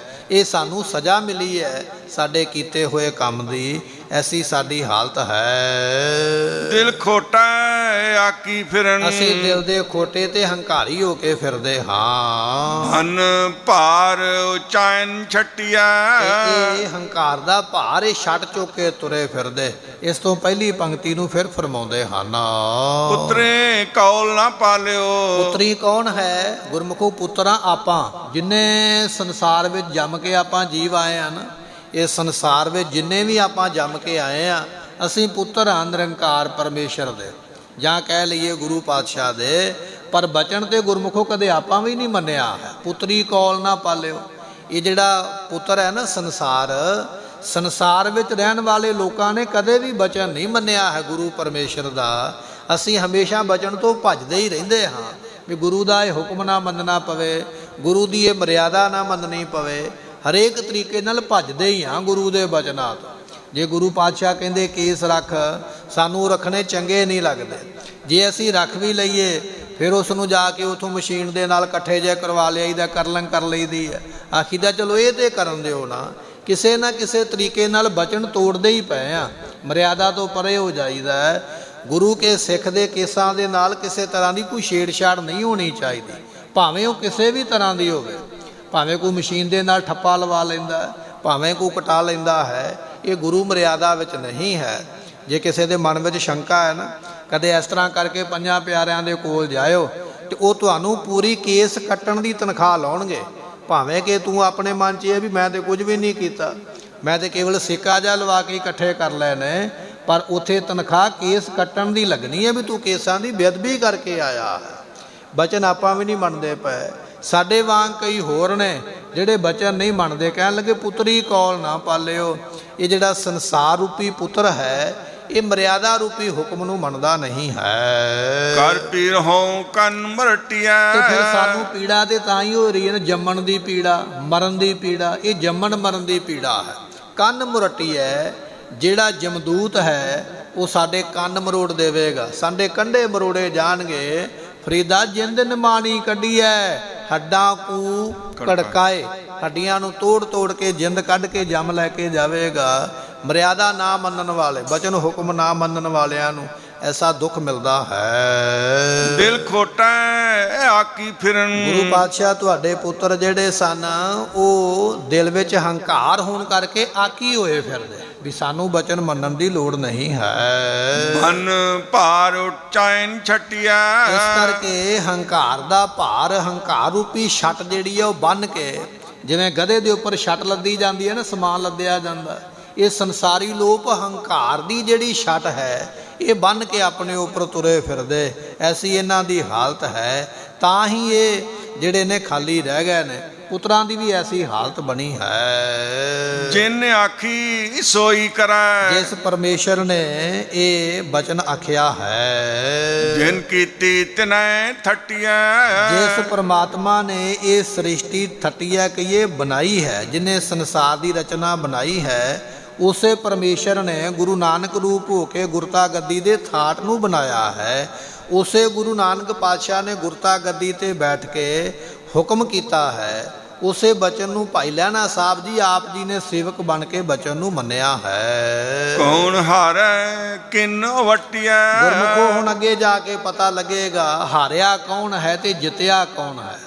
ਸੋ ਗੁਰਤਾ ਗੱਦੀ ਨੂੰ ਕਿਸ ਨੇ ਪ੍ਰਾਪਤ ਨਹੀਂ ਕੀਤਾ, ਉਹ ਹਾਰਿਆ ਹੈ। ਗੁਰਤਾ ਗੱਦੀ ਤੇ ਬੈਠਿਆ ਕੌਣ, ਉਹ ਜਿੱਤਿਆ ਹੈ। ਬੈਠੇ ਨੇ ਗੁਰੂ ਅੰਗਦ ਦੇ ਪਾਤਸ਼ਾਹ, ਆਪ ਜੀ ਮਹਾਰਾਜ ਜਿੱਤੇ ਹੋ। ਗੁਰਤਾ ਗੱਦੀ ਨਹੀਂ ਪ੍ਰਾਪਤ ਕਰ ਸਕੇ, ਸਾਹਿਬਜ਼ਾਦੇ ਹਾਰ ਗਏ। ਸੋ ਪਾਤਸ਼ਾਹ ਕਹਿਣ ਲੱਗੇ, ਸੋ ਬਚਨੇ ਹੈ ਕੌਣ ਹਾਰੇ ਕਿਨ ਉਵਟੀਐ। ਕਿਹੜਾ ਹਾਰਿਆ ਹੈ, ਤੇ ਵਟੀਏ ਤੋਂ ਭਾਵ ਹੈ ਵਟਣਾ, ਉਲਟ ਹੋ ਜਾਣਾ। ਹਾਰਿਆ ਕੌਣ ਹੈ ਤੇ ਜਿੱਤਿਆ ਕੌਣ ਹੈ। ਦੁਨੀਆ ਦੇ ਵਿੱਚ ਮਨਮੁਖ ਹਾਰਿਆ ਹੈ, ਦੁਨੀਆ ਵਿੱਚ ਗੁਰਮੁਖ ਜਿੱਤਿਆ ਹੈ। ਸੋ ਦੁਨੀਆ ਵਿੱਚ ਜਿੱਤਿਆ ਉਹ ਹੈ ਜਿਹਨੇ ਗੁਰੂ ਦਾ ਬਚਨ ਮੰਨਿਆ ਹੈ, ਉਹ ਦੁਨੀਆ ਤੋਂ ਜਿੱਤ ਗਏ। ਮਨਮੁਖ ਹਾਰ ਚੱਲੇ, ਗੁਰਮੁਖ ਜਗ ਜੀਤਾ। ਐਸੀ ਹਾਲਤ ਉਹਨਾਂ ਦੀ ਬਣੀ ਹੈ। ਇਸ ਤਰ੍ਹਾਂ ਇਹ ਭਾਈ ਬਲਵੰਡਾ ਜੀ, ਭਾਈ ਸੱਤਾ ਜੀ ਗੁਰੂ ਅੰਗਦ ਦੇ ਪਾਤਸ਼ਾਹ ਔਰ ਗੁਰੂ ਨਾਨਕ ਦੇ ਪਾਤਸ਼ਾਹ ਦੀ ਮਹਿਮਾ ਕਰਦੇ ਪਏ। ਅੱਜ ਆਪਾਂ ਦੂਜੀ ਪੌੜੀ ਦੀ ਵਿਚਾਰ ਸਰਵਣ ਕੀਤੀ ਹੈ। ਸਤਿਗੁਰੂ ਅੱਗੇ ਫਿਰ ਬਖਸ਼ਿਸ਼ ਕਰਨਗੇ। ਅਗਲੀ ਵਿਚਾਰ ਅਗਲੇ ਦੀਵਾਨ ਵਿੱਚ ਸਰਵਣ ਕਰਾਂਗੇ। ਭੁੱਲਾਂ ਦੀ ਮੁਆਫੀ ਗੁਰੂ ਕਿਰਪਾ ਕਰੇ। ਦਿਓ ਸੱਜਣ ਅਸੀਸੜੀਆਂ ਸਾਹਿਬ ਸਿਓ ਮਿਲੋ। ਜਿਨ ਆਖੀ ਸੋਈ ਕਰੇ, ਜਿਨ ਕੀਤੀ ਤਿਨੈ ਥਟਿਆ। ਕੌਣ ਹਾਰੇ ਕਿਨ ਵਟਿਆ। ਵਾਹਿਗੁਰੂ ਜੀ ਕਾ ਖਾਲਸਾ, ਵਾਹਿਗੁਰੂ ਜੀ ਕੀ ਫਤਿਹ।